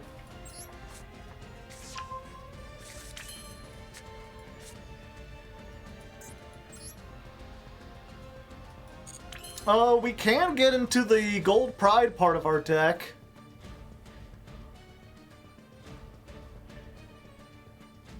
At the cost of this. Yeah, it's probably better. I was going to use this and make Amazing Dragon, and that would bounce everything. But if they've got any more Kashtiras... let me see. Have we lost anything? No, we're good.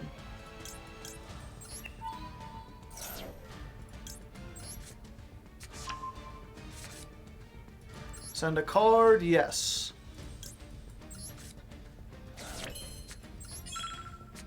Yeah.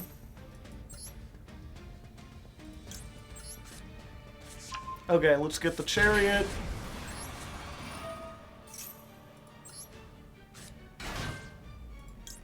And then we get the Trap.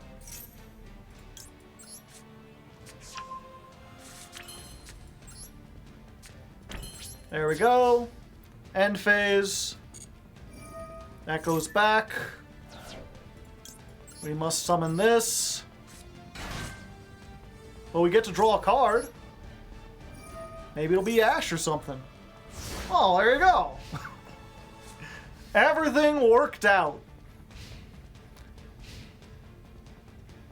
Now if they have Evenly, we're fucked. That's not quite Evenly. Hello there.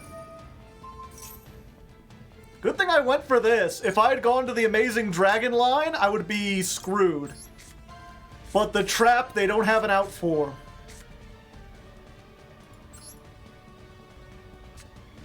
Hello there. Pop. Activate the effect? Why, yes, I will. Yeah, let's get ballin'.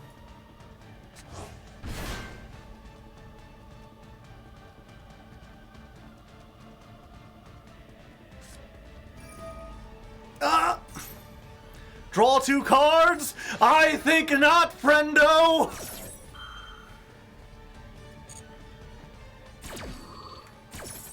Because of the Ash I drew! What's the last card? Yeah, go ahead. Alright, alright, alright, alright. Oh, another Leon. Okay, Madam Spider. Sat down beside her. Curds, yes. Whey, yes.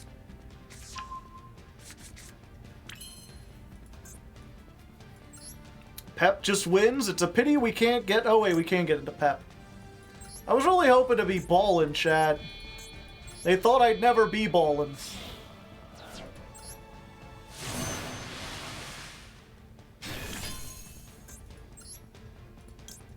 But yeah, pep is just the way to win. Put a little pep in our step. Yay! Pep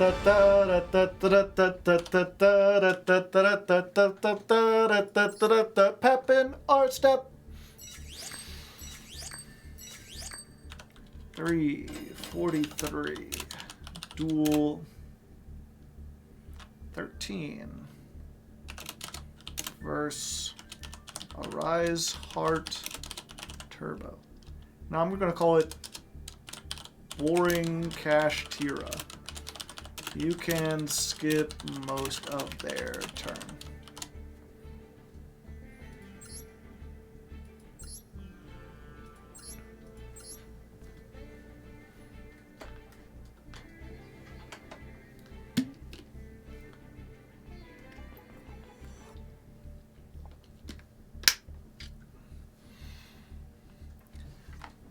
They really said you are boring while playing possibly the most boring deck you could play.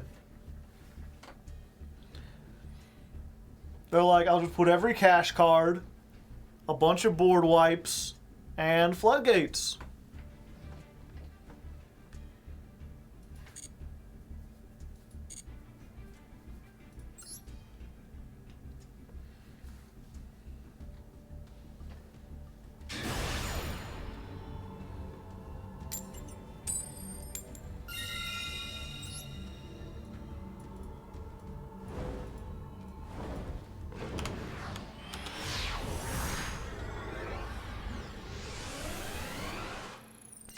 You've heard of Ra, the Egyptian god?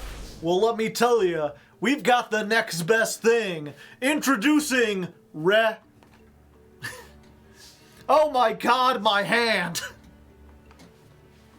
Why every time I go first?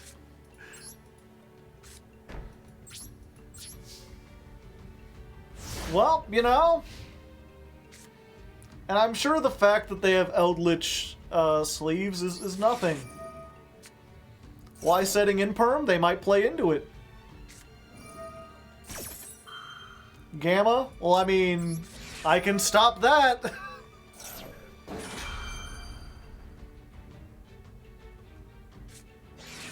No! No! Well, I mean, again, the Egyptian. What do you expect from the brother of the Egyptian god? He's just too strong. Can't beat him.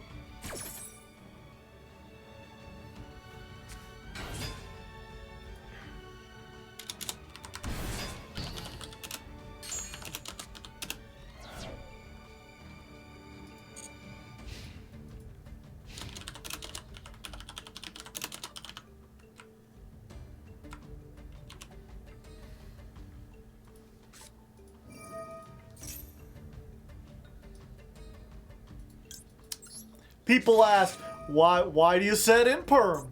Why would you set in? What are the chances that they would play into the in perm column?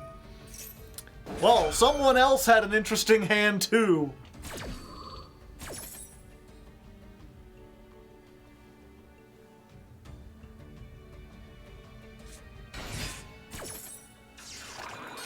The fuck is this?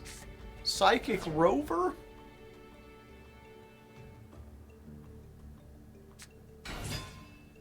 Is this just Sprite?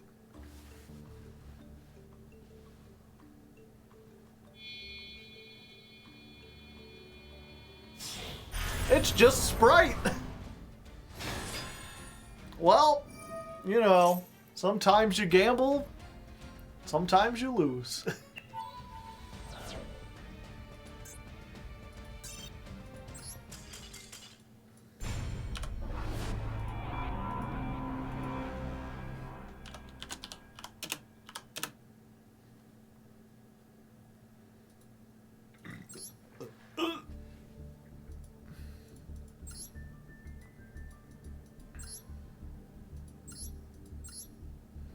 They're just built different. They're just, they've got the...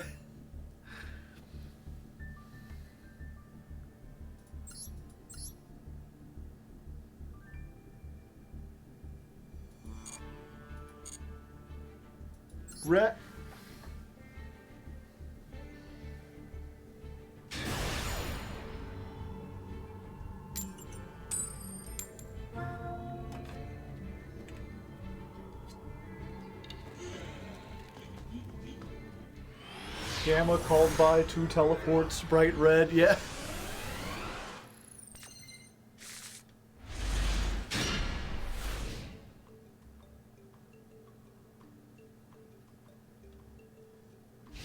I lost that coin toss, right? There we go.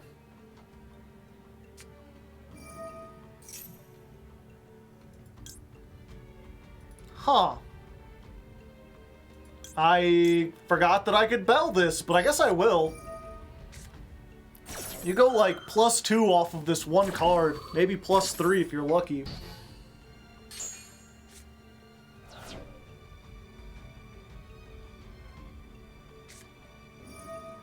Oh no!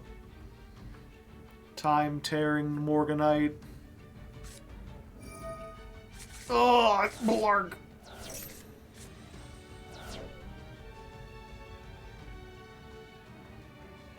Fun. Fun stands for fuck you and pay me. Oh, this isn't once per turn, I see. Fantastic.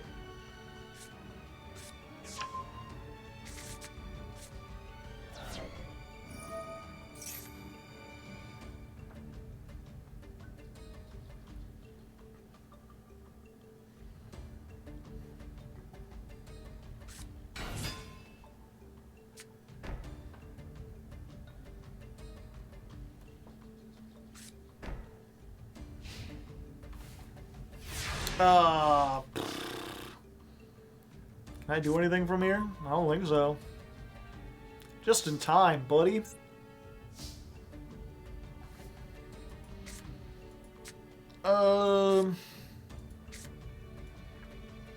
Ziyaman has like 1200 attack, right? Or not Ziyaman. Shirakusai. Yeah, I could crash the Shirakusai, assuming those back row are nothing.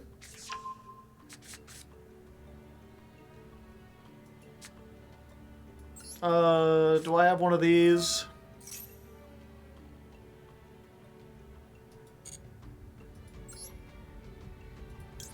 Leon has more attack. Yeah, I guess we grab the Leon for next time.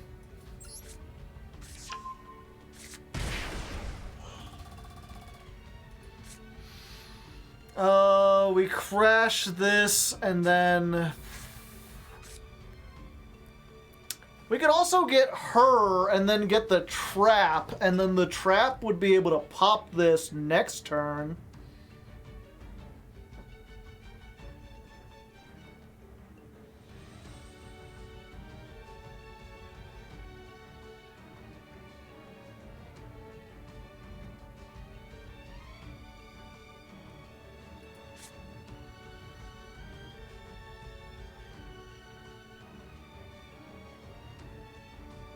I'm trying to think. If I crash this, then my follow-up is nothing. Either way, I have to wait until next turn.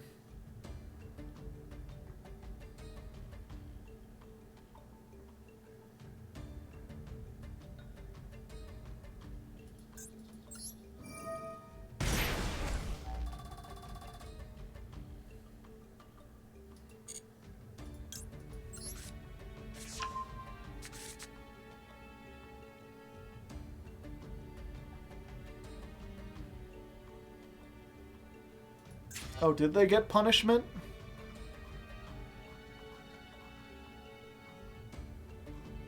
No, because they didn't summon Ecclesia.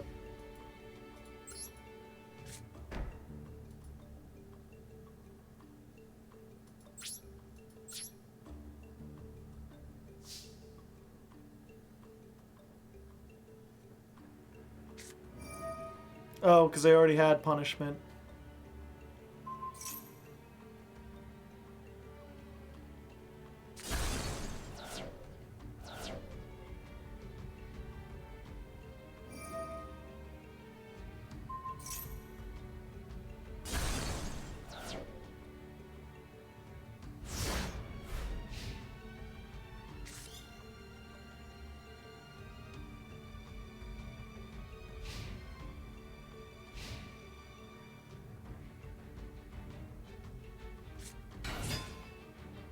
Two of them things.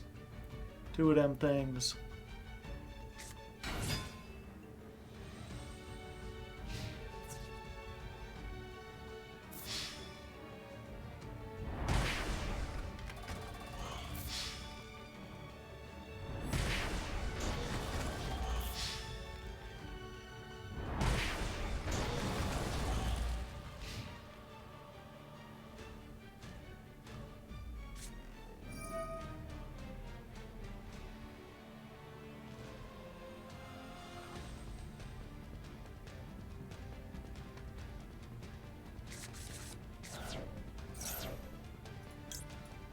Might as well.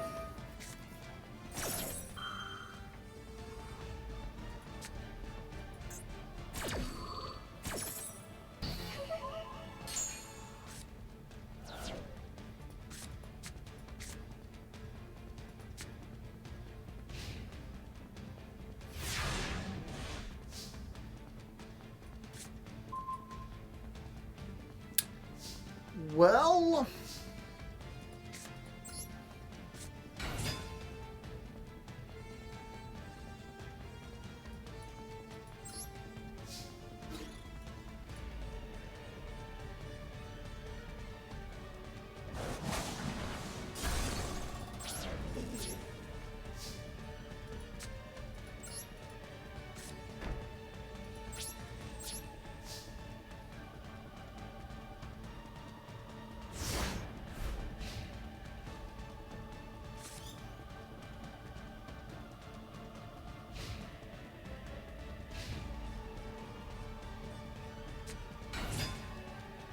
Fuck is that game?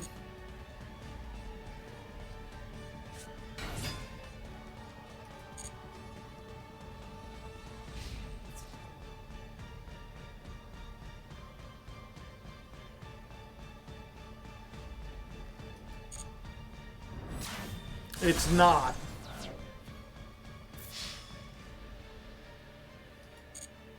But I need another Leon to beat over this, and now I can't just, like, in-perm and then do stuff. And also I don't have enough life points to search anymore.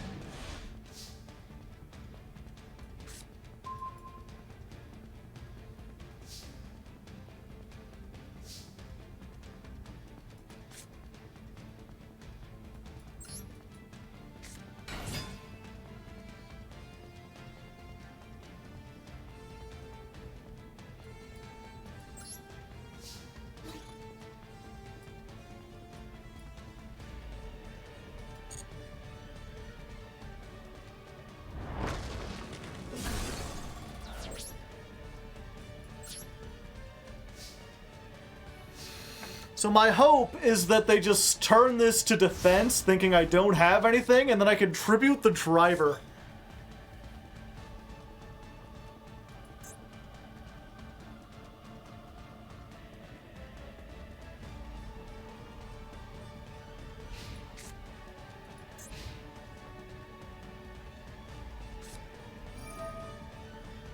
Every draw card.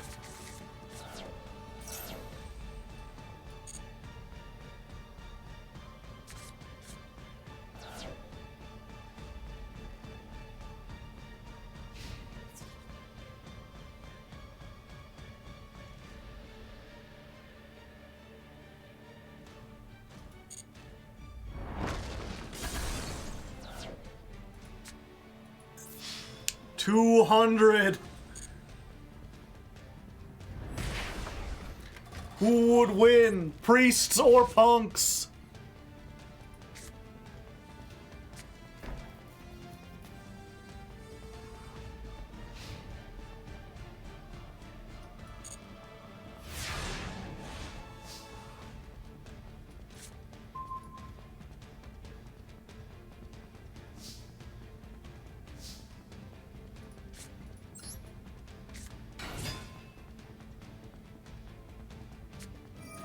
Yeah, I thought it might be that. I was thinking maybe I could set it, they can't get over it. But then if they shift this to defense...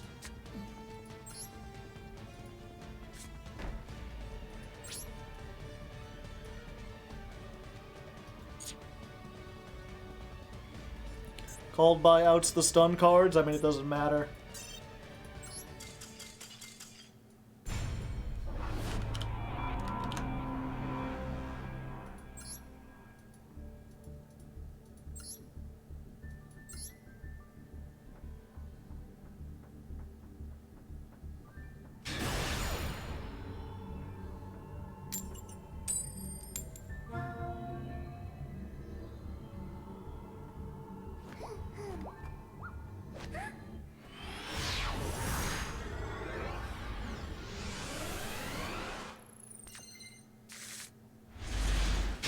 Hello, driver. Nice to meet you again.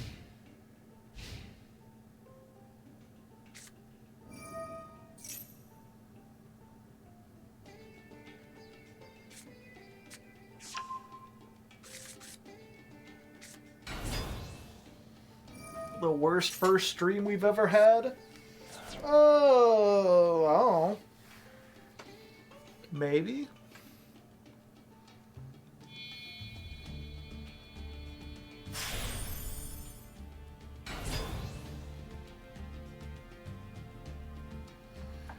We lost another coin toss, right?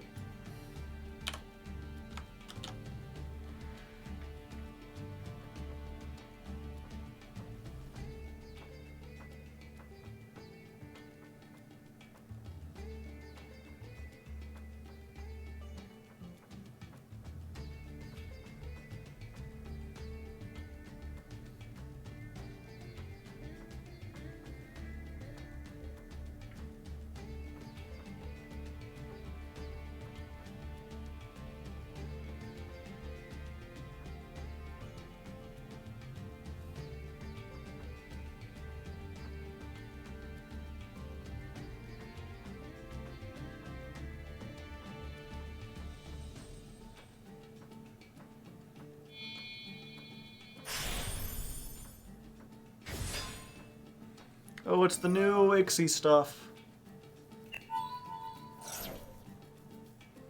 50 hand traps and nothing else. Yeah, I don't know, I'm starting to consider what if I just removed all the punk stuff and instead of trying to focus on a board, I just play really low to the ground.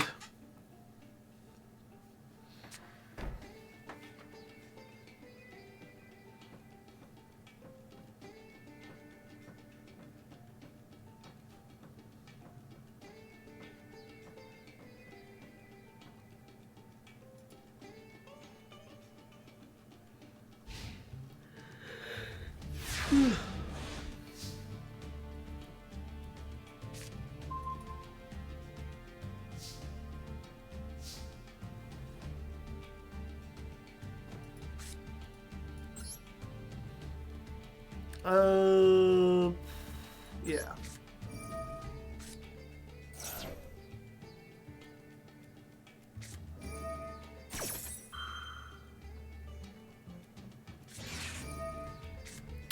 Well.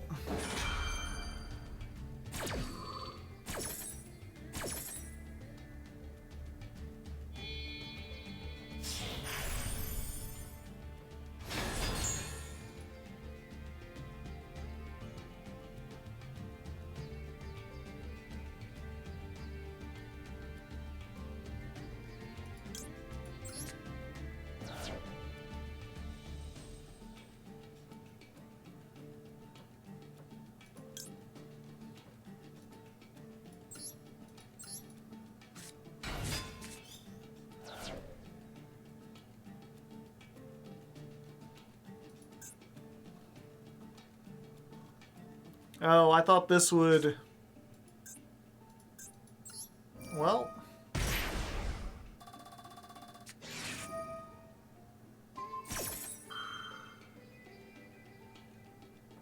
I thought this was going to equip one of my monsters.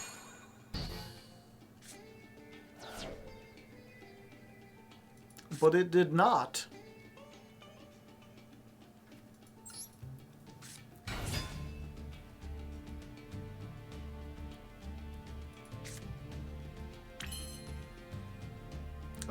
Let's see. Do I go into the chariot stuff?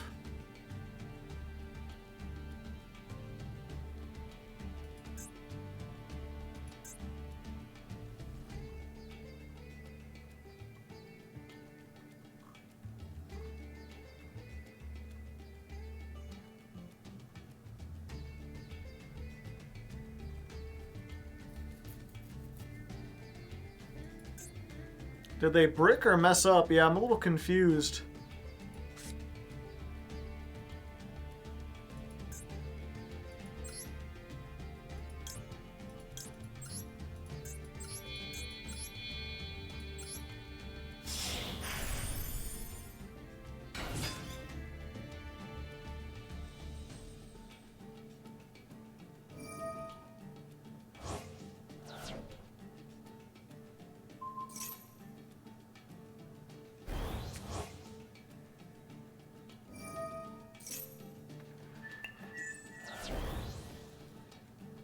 Gotcha.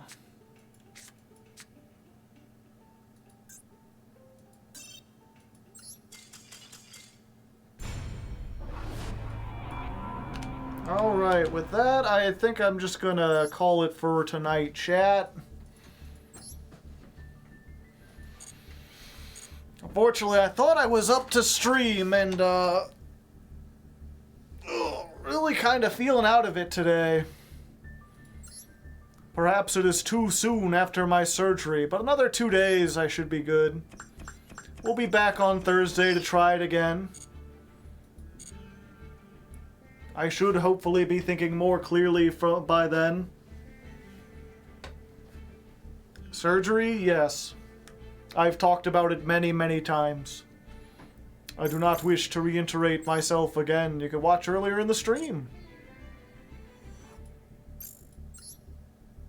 Yeah, and we could also, I don't know, again, I sat down with the calculator and figured out the best version, and it's still, like, awful.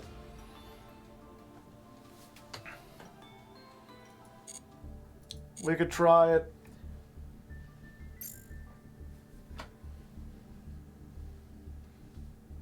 Hope you recover well. Thank you. I'm doing pretty good. But yeah, we'll be back here on Thursday. We'll try this again. I'll see if I can find a different build. I'll test something tomorrow. A day of bad luck? Possibly, but... I mean, that's the thing about card games in general, is... there's an inherent element of luck. Because of, you're, like, drawing cards and everything, right? And usually you can alter the way you draw stuff, or alter your deck to change your luck. But I don't think there's much we could do in this case. For now, though, we're going to go ahead and get going. You guys really like... It looks like Maple is live playing Pokemon. Let's go say hi to Maple. And people saying... There's a lot of people suggesting a whole bunch of stuff to get to, like, rank 3s. The problem with any of those is that either way, we're going to be reliant on our normal summon. Like, we're either going to normal summon Xiamen, or we're going to normal summon, whatchamacallit, the tour guide. And if the problem that we've been running into is that our normal summon gets ashed or impermed, putting in more normal summons is not going to solve that. We could put in a Terror Top, and then we could make a rank 3 even if we already do that, but I'm already playing cards that do that. that play that same role, except for they don't telegraph as well. Terror Top is 2 free 2s. Potentially, you just gotta play another Garnet.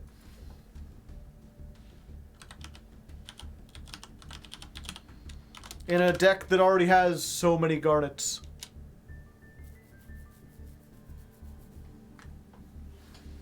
Yeah, maybe if I play a more pure version, get rid of the punks, maybe Terror Top will be in there. But I also need some way to like lower my life points, perhaps. Terror Top of the morning. Leon turns Taka Tomborg, yeah. But anyway, we're gonna go raid Maple. Maple's been on the channel before. Check her out. She's nice. Let's do some cats in the chat. Be friendly. And until next time, good luck and have fun.